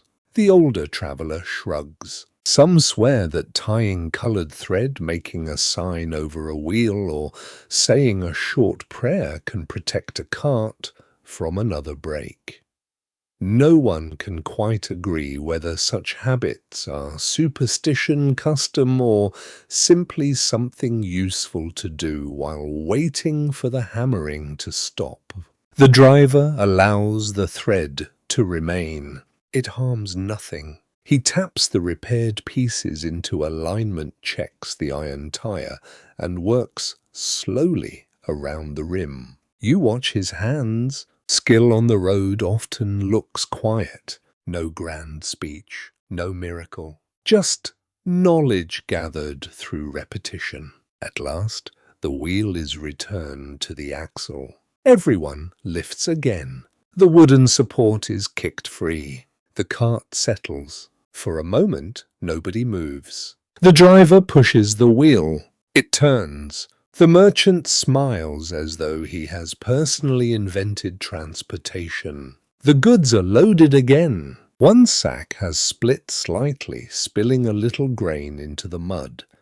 The merchant gathers what can be saved and leaves the rest. Birds will find it. Before departure, the older traveller touches the red thread still hidden near the spoke. The driver pretends not to notice. You continue together for a short distance, partly to make sure the repair holds. The road climbs. The wheel creaks, but remains true. Your small dog trots near it, then wisely moves away whenever the cart lurches through a rut. After half a mile, the merchant turns toward another road. He thanks the group and gives each helper a small coin. You look at the silver penny in your palm. Your purse, which has spent the journey becoming lighter, has finally remembered the opposite direction. A rare event. The travellers separate again. You continue along the road. Behind you, the repaired cart grows smaller, its wheel turning steadily, red thread hidden beneath mud and iron. Ahead, the land begins to slope downward. Through bare trees, you catch a brief silver flash. Water. A river lies somewhere beyond the next ridge. You tighten your cloak and keep walking, while the dog follows close beside you, and the sound of the repaired wheel slowly fades into the morning. The silver flash between the trees widens until the road drops toward a broad river. Up close, it looks calmer than it is. Brown water moves steadily beneath the pale sky, carrying twigs, reeds, and patches of foam downstream. On your side, the road ends at a muddy landing where travellers wait beside a timber shelter. There is no bridge. Of course there is no bridge. After the repaired cart, the rain, the tolls, and the fleas, the road has apparently decided that solid ground has become too generous. A ferry boat sits on the opposite bank. You can see it clearly, though it is not coming quickly. The ferryman is helping two cattle off the boat while another man argues about payment. The cattle dislike the gangplank, the man dislikes the price, and the ferryman dislikes the argument. You settle near the shelter. Beside you, a woman carries a basket of eggs wrapped in straw. A cleric holds his cloak high to keep the hem out of the mud. Two merchants wait beside loaded pack horses. A peasant boy grips a goose under one arm. The goose looks furious. Your dog looks interested. You shorten his freedom immediately. A shallow stream can be forded. A narrow river may have a wooden bridge. A major crossing, however, might depend on a ferry whose operation changes with weather, current, season, daylight, and the temperament of whoever owns the boat. The river does not care that you have somewhere to be. Neither, apparently, does the ferryman. At last, the boat pushes away from the far bank. It is broad and flat-bottomed, built to carry people, animals, and goods across relatively calm water. A rope runs above part of the crossing, helping guide the craft against the current. Two men work long poles and oars.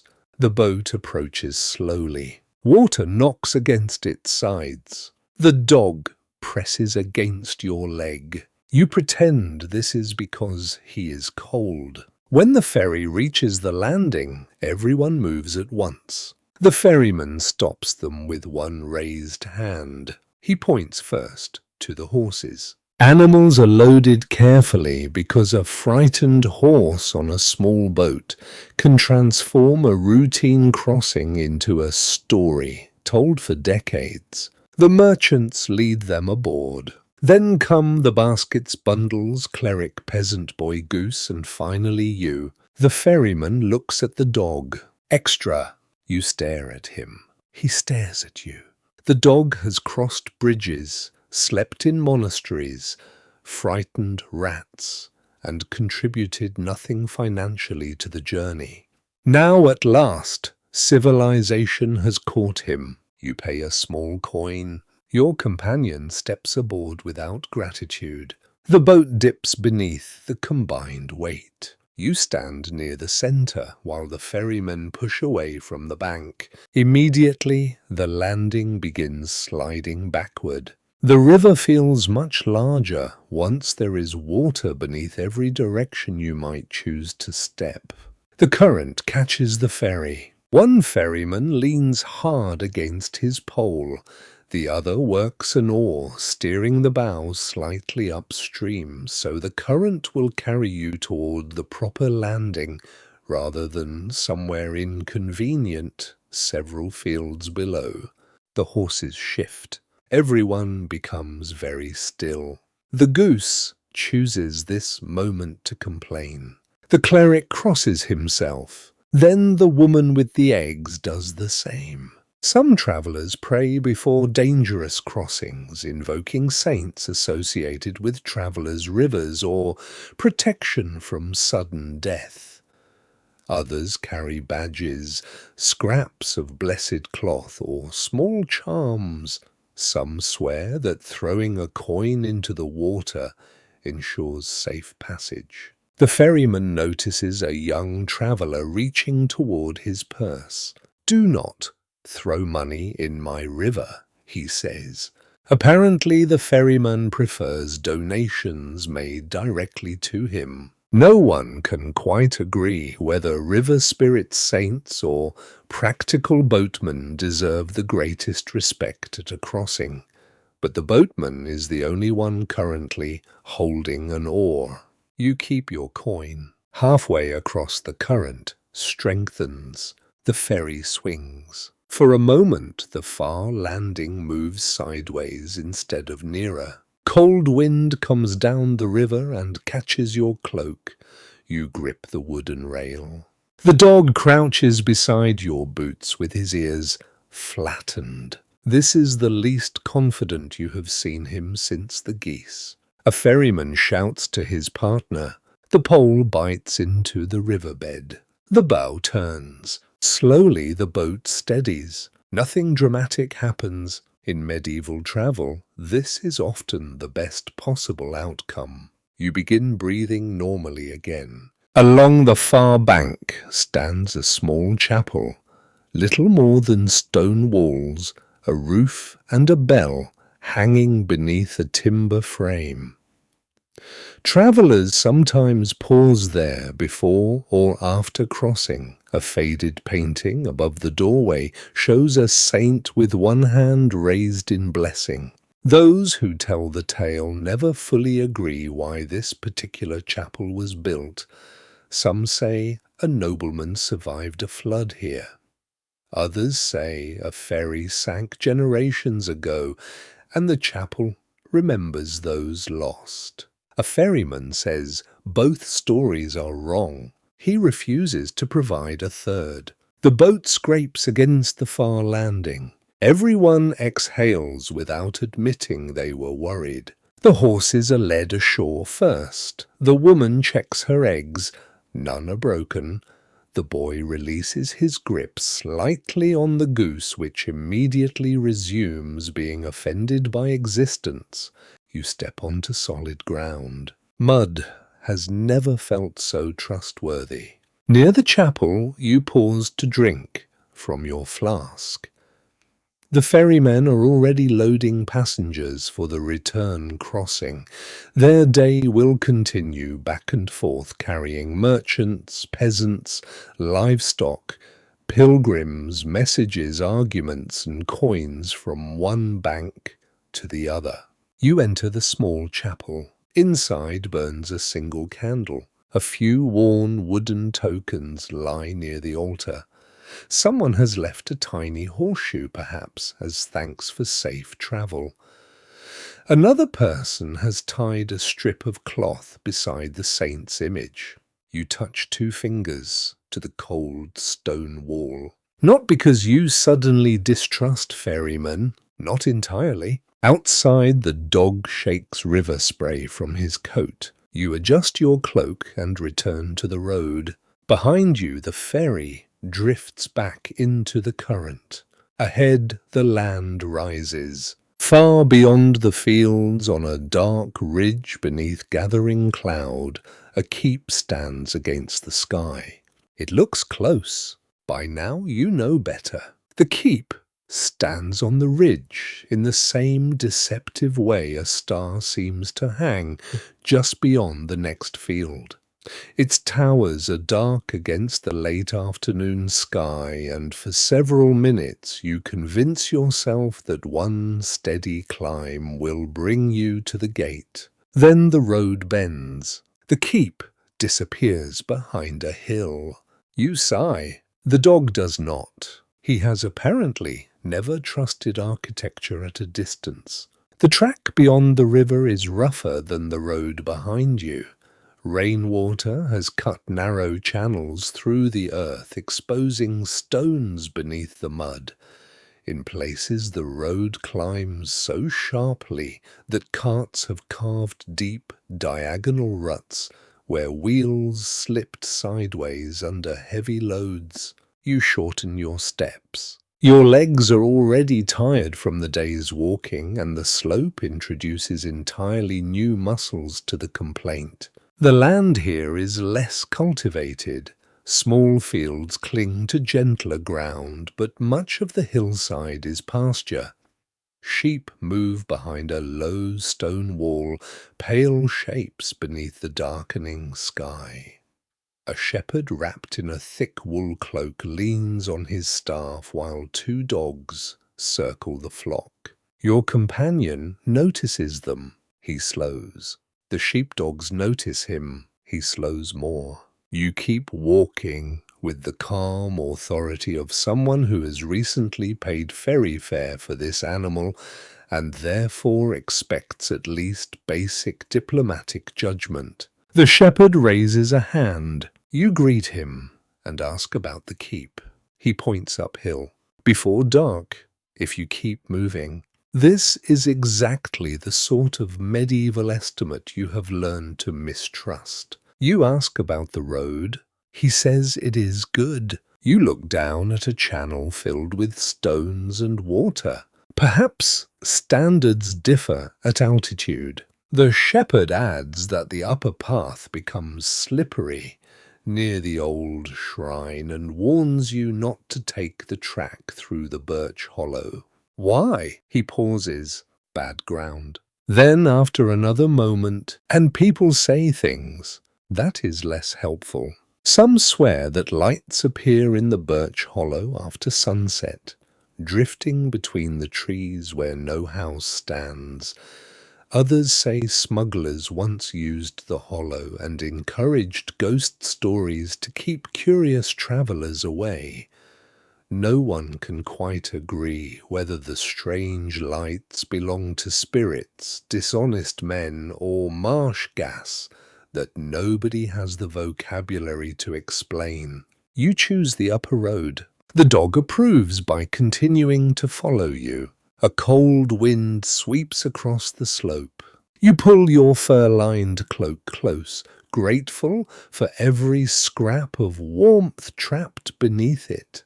Fur linings are valuable in winter, especially for those who can afford them, while ordinary travelers rely on layers of wool hoods, gloves, and the ancient method of walking faster because fingers have become unpleasantly numb. Your hands are approaching that point. The sun lowers behind a sheet of grey cloud. Far below, the river becomes a thin, dark ribbon. You can no longer see the ferry clearly, only a tiny shape crossing from one bank to the other. The road climbs again. Near a cluster of thorn bushes you find the shrine the shepherd mentioned. It is small and lonely, built of rough stone beneath a weathered wooden roof. A painted figure once decorated the recess through rain, and years have reduced the face to a pale blur. Someone has placed a beeswax candle inside. It is not burning. Beside it lies a handful of dried berries and a small iron nail. You stand there for a moment. Travellers leave many things at roadside shrines: candles, coins, flowers, scraps of cloth, pins, tokens, even objects connected with particular requests. An iron nail may carry protective meaning in local custom, though such practices vary wildly from place to place. Those who tell the tale never fully agree why this nail lies here. You decide not to steal it. The road has provided enough tests without adding offended saints to the list. You continue. Your dog suddenly stops. Ahead, around a bend, two men stand beside a mule. One carries a bundle of sticks. The other wears a patched cloak and holds a staff. They look at you. You look at them. On a lonely road, strangers measure one another quickly. Then one man raises a hand in greeting. You relax. They are heading downhill and warn you that the track beyond the next ridge has become slick with loose stone. They also tell you the keep closes its outer gate soon after full darkness. That information has an immediate effect on your legs. You walk faster. The climb feels steeper. Your breath comes in white clouds now. The dog trots close instead of wandering ahead. The world is becoming blue-grey details, flattening as daylight drains from the fields. Then you smell smoke. Not cottage smoke. Wood smoke from a watchfire. At the top of the next rise stands a small timber post with two men beside a brazier. They watch the road and the valley below. Such watch points help control approaches to important fortifications and settlements, especially where roads funnel toward gates. One guard asks where you are bound. You point towards the keep. He looks at the sky. Move. Excellent. No medieval travel advice has ever been clearer. You thank him and move. The keep appears again, closer now. Much closer. You can see torchlight near the gate. The walls rise from the ridge in heavy shapes, their stone dark with damp. A banner hangs nearly still above one tower. Smoke lifts from inside the walls. Behind you the last light fades from the river valley. Ahead a torch flares beside the entrance. You hear dogs barking somewhere within. Then a horn sounds once from the wall. Not an alarm, a signal. The gate is preparing to close. You walk faster. Your boots strike stone where the muddy track becomes a rough, paved approach. Your tired legs complain. Your heel reminds you of the monastery salve, and your purse bumps against your belt with every step. The dog breaks into a trot. Together you climb the final stretch. Torchlight grows warmer. The oak doors remain open. For now. And after a day of rivers, broken wheels, warnings, shrines, cold wind, and one extremely unreliable idea of distance, the promise of walls and a roof feels almost like wealth. You reach the gate just before the great oak doors begin to move. For one breathless moment, the opening narrows in front of you, while torchlight flickers across iron straps and damp stone. A guard on the wall calls down. Another man at ground level braces one shoulder against the door. You lift a hand. The dog barks once. This surprisingly helps. The guard nearest the entrance gestures sharply. Inside, you do not require further encouragement. You pass beneath the arch boot striking worn stone, and the dog slips through beside you with the confidence of someone who has never once worried about closing times. Behind you, the gate groans shut. The sound is enormous. Wood meets stone. An iron bar drops into place. For the first time since leaving the town that morning, the road truly disappears behind you. Inside the outer court, torchlight moves across walls blackened by years of smoke and weather. Horses stand beneath a timber shelter. A groom carries a bucket toward the stable. Two servants roll a barrel across uneven paving stones, while somewhere above a sentry walks the wall walk with measured steps.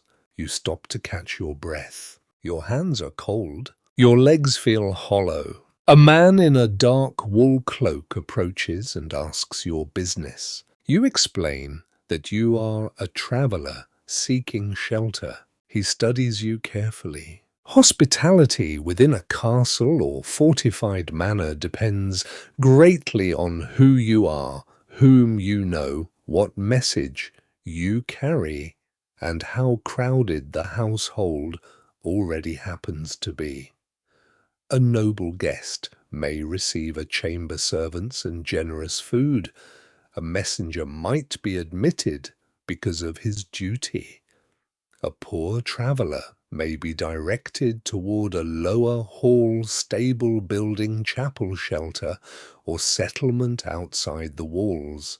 You possess no impressive seal, no noble introduction, only mud. Fortunately, mud is familiar here. The man leads you toward a side building adjoining the great hall. The dog follows. No dogs inside. The dog stops. You stop.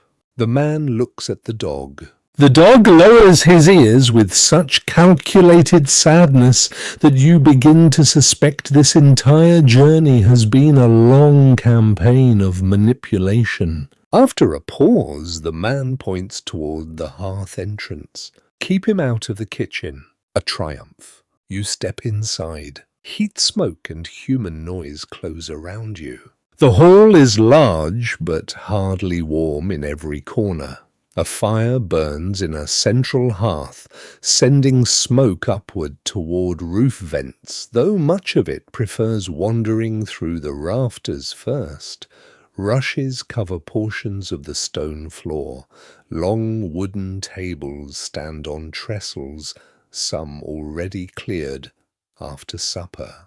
The higher end of the hall is raised slightly. Rank is visible even in furniture. Important members of the household sit closer to the lord's table and better heat, while retainers, servants, travellers, and lesser guests occupy places according to status, duty, and whatever space remains. You are directed toward a bench near the lower end. This suits you perfectly. A servant brings a wooden bowl of thick pottage. You receive coarse bread, a piece of cheese, and a little salted meat, cut thin enough to remind everyone that generosity has limits. You eat slowly. After the climb, every mouthful feels substantial. Across the hall, servants carry trenchers and pitchers. A man near the fire repairs a leather strap by candlelight. Two archers sit with wet boots stretched toward the heat. A clerk bends over a small tablet, scratching notes while trying to protect his work from spilled ale. The dog settles beneath your bench. A scrap falls from someone's trencher. It vanishes instantly. No investigation is required. The hall smells of wood smoke, cooked grain, wet leather wool, rushes, dogs, horses drifting in from the yard, and the faint, sweet scent of beeswax candles burning near the upper table. Tallow lights serve elsewhere. Even illumination has a hierarchy. A grey-bearded retainer sits beside you and asks about the road. You mention the ferry. He nods. You mention the broken cart. He nods again. You mention the roadside shrine with the iron nail. This interests him. He tells you the nail was once left by a soldier who returned safely from war. A younger man across the table interrupts and says it was left by a blacksmith whose daughter recovered from fever. The retainer disagrees. Soon a third explanation appears involving a horse lightning and a saint. Those who tell the tale never fully agree why the nail is there, though everyone agrees that removing it would be foolish. You are pleased with your earlier restraint. A servant pours ale. Outside, wind brushes the walls. You hear the occasional clink of harness from the stable and the dull step of guards changing watch. Security shapes everything here. Doors are barred. Keys are counted. Guards patrol walls. Visitors are noticed. At night, a castle becomes a small enclosed world dependent on stores of grain, salted meat, firewood, candles, fodder and water. In winter, storehouses matter almost as much as towers. The grey-bearded man tells you that last year mice found their way into a grain chest despite an oak lid and iron fittings. His solution was 2 cats. The younger man claims the cats ate better than half the household. This may be an exaggeration. Perhaps. Medieval defences do not always involve arrows. Sometimes they involve irritated cats. As the meal ends, bowls are collected and the hall grows quieter. A priest passes through towards the chapel. Several people cross themselves. One servant carries a small reliquary past the upper end of the hall, wrapped in cloth. The grey-bearded man whispers that it contains a bone of a saint. The younger man whispers that nobody knows which bone. You remember the questionable relic at the monastery? Apparently uncertainty travels as efficiently as pilgrims. Some swear that relics protect households from fire, sickness, storms, and misfortune. Others simply trust that sacred objects bring comfort in a dangerous world. You make no judgment. You are too tired. A steward eventually leads you toward a sleeping area beyond the hall. It is draughty, but there is straw, a wool blanket, and a place against warm stone near the chimney wall. Luxury has become wonderfully simple. You remove your boots. The dog circles beside them and lies down. Far above, a bell sounds. Then comes the call of a watchman on the wall. Torchlight moves briefly beneath the doorway and fades. You think of the village gate where your journey began, the monastery bell before dawn, the wet forest. The market tolls the broken cart wheel with its hidden red thread, the ferry, and the climb through gathering dusk. Now, there is no need to hurry. The gates are shut. The fire is near. And for tonight, worn stone wool smoke and one stubborn dog are enough to keep the road outside. The bell fades into the stone. For a while, you remain awake beneath the wool blanket, listening as the castle settles around you.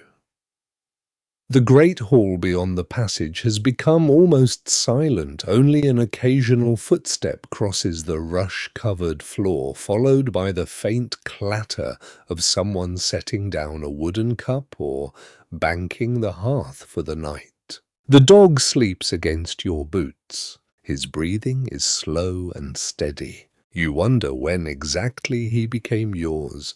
Perhaps somewhere beyond the village gate when he first followed you into the frost. Perhaps beside the stranded cart, or beneath the monastery roof, or when you paid his ferry toll with the solemn resignation of a person accepting an unexpected financial responsibility. No one can quite agree whether a traveller chooses a road or whether after enough miles the road quietly chooses things for the traveller.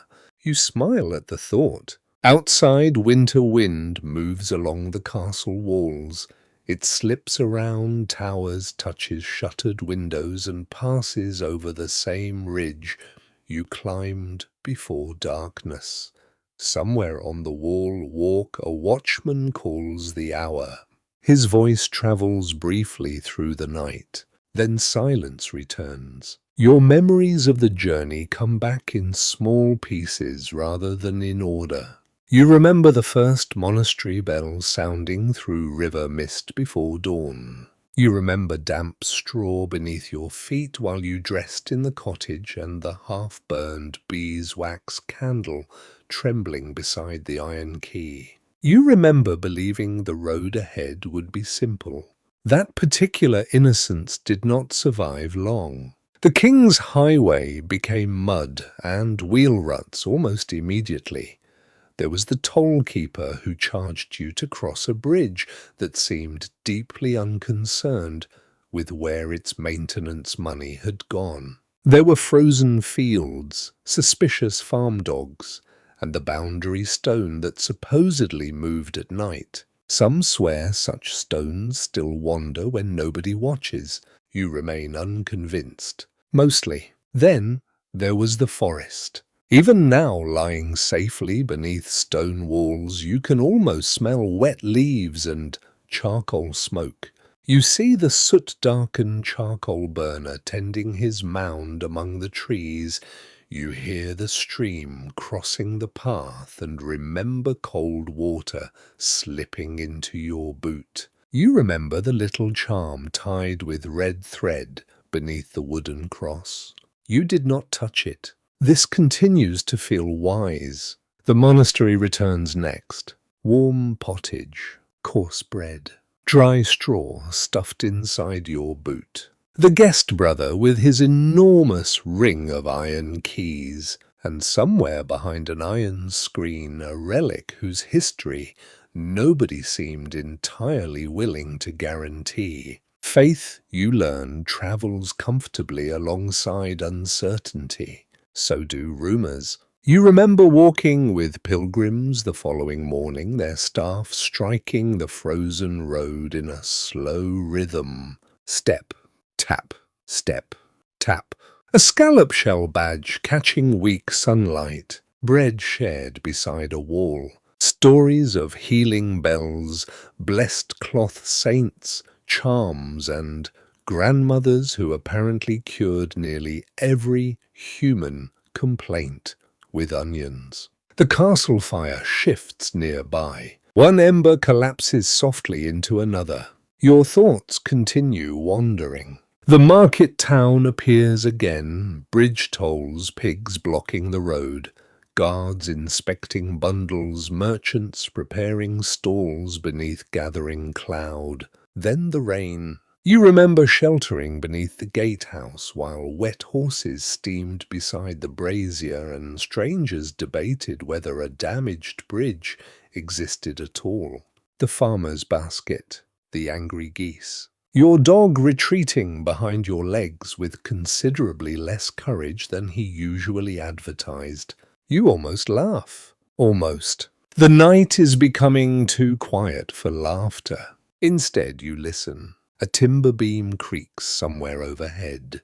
The sound is old and harmless. You remember another timber building, the smoky alehouse with dice rolling across a table and travellers turning an abandoned chapel into a better ghost story with every cup. There had been a one-eyed robber, then a ghost, then a black horse that disappeared from the story and returned without explanation.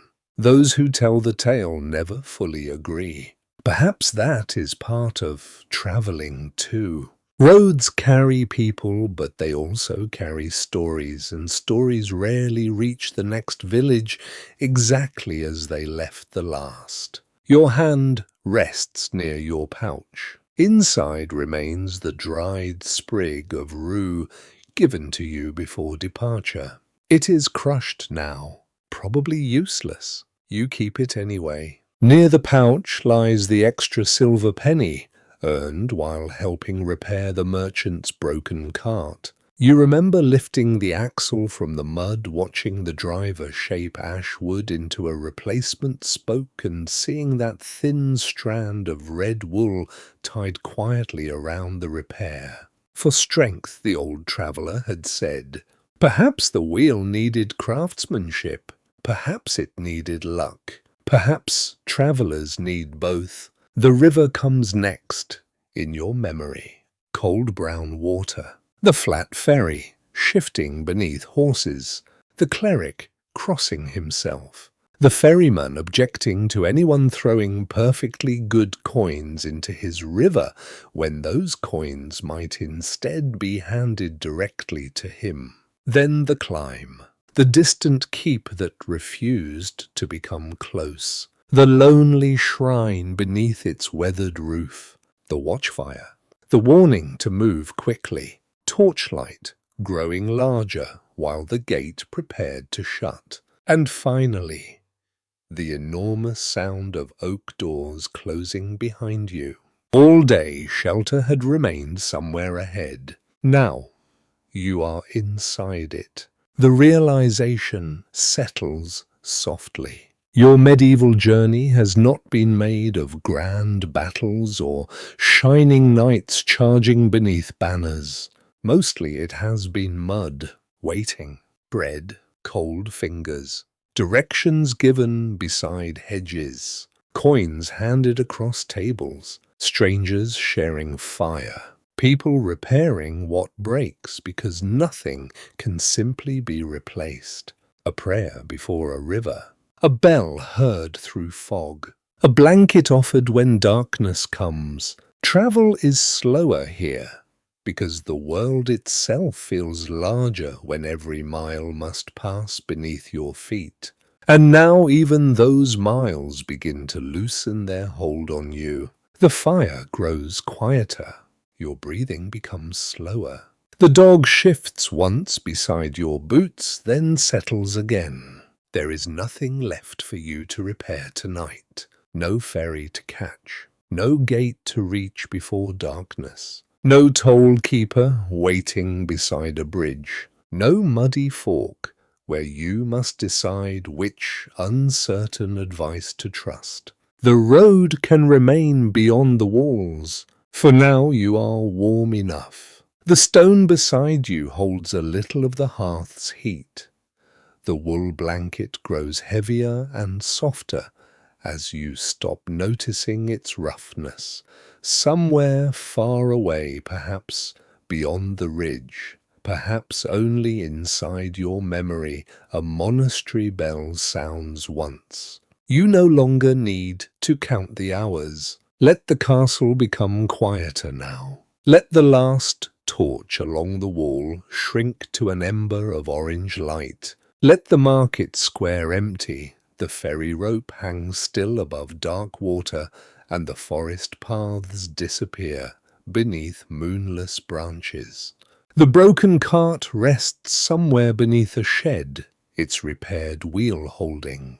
The suspicious monk has long since gone to prayer. The doubtful relic remains safely behind iron. The little roadside shrine waits beneath frost. And the dog sleeps beside you as though he has always belonged there. Your journey softens until it feels less like miles travelled and more like a distant dream of bells, wet wool, smoke bread, worn stone, and winter air. Nothing is asking anything of you now. The road will still be there in the morning, but morning is far away. So you let your eyes close. You let the cold world beyond the walls grow dim, and while the final ember settles beneath grey ash, the medieval night becomes still around you, quiet and dark and safe enough for sleep. Sweet dreams.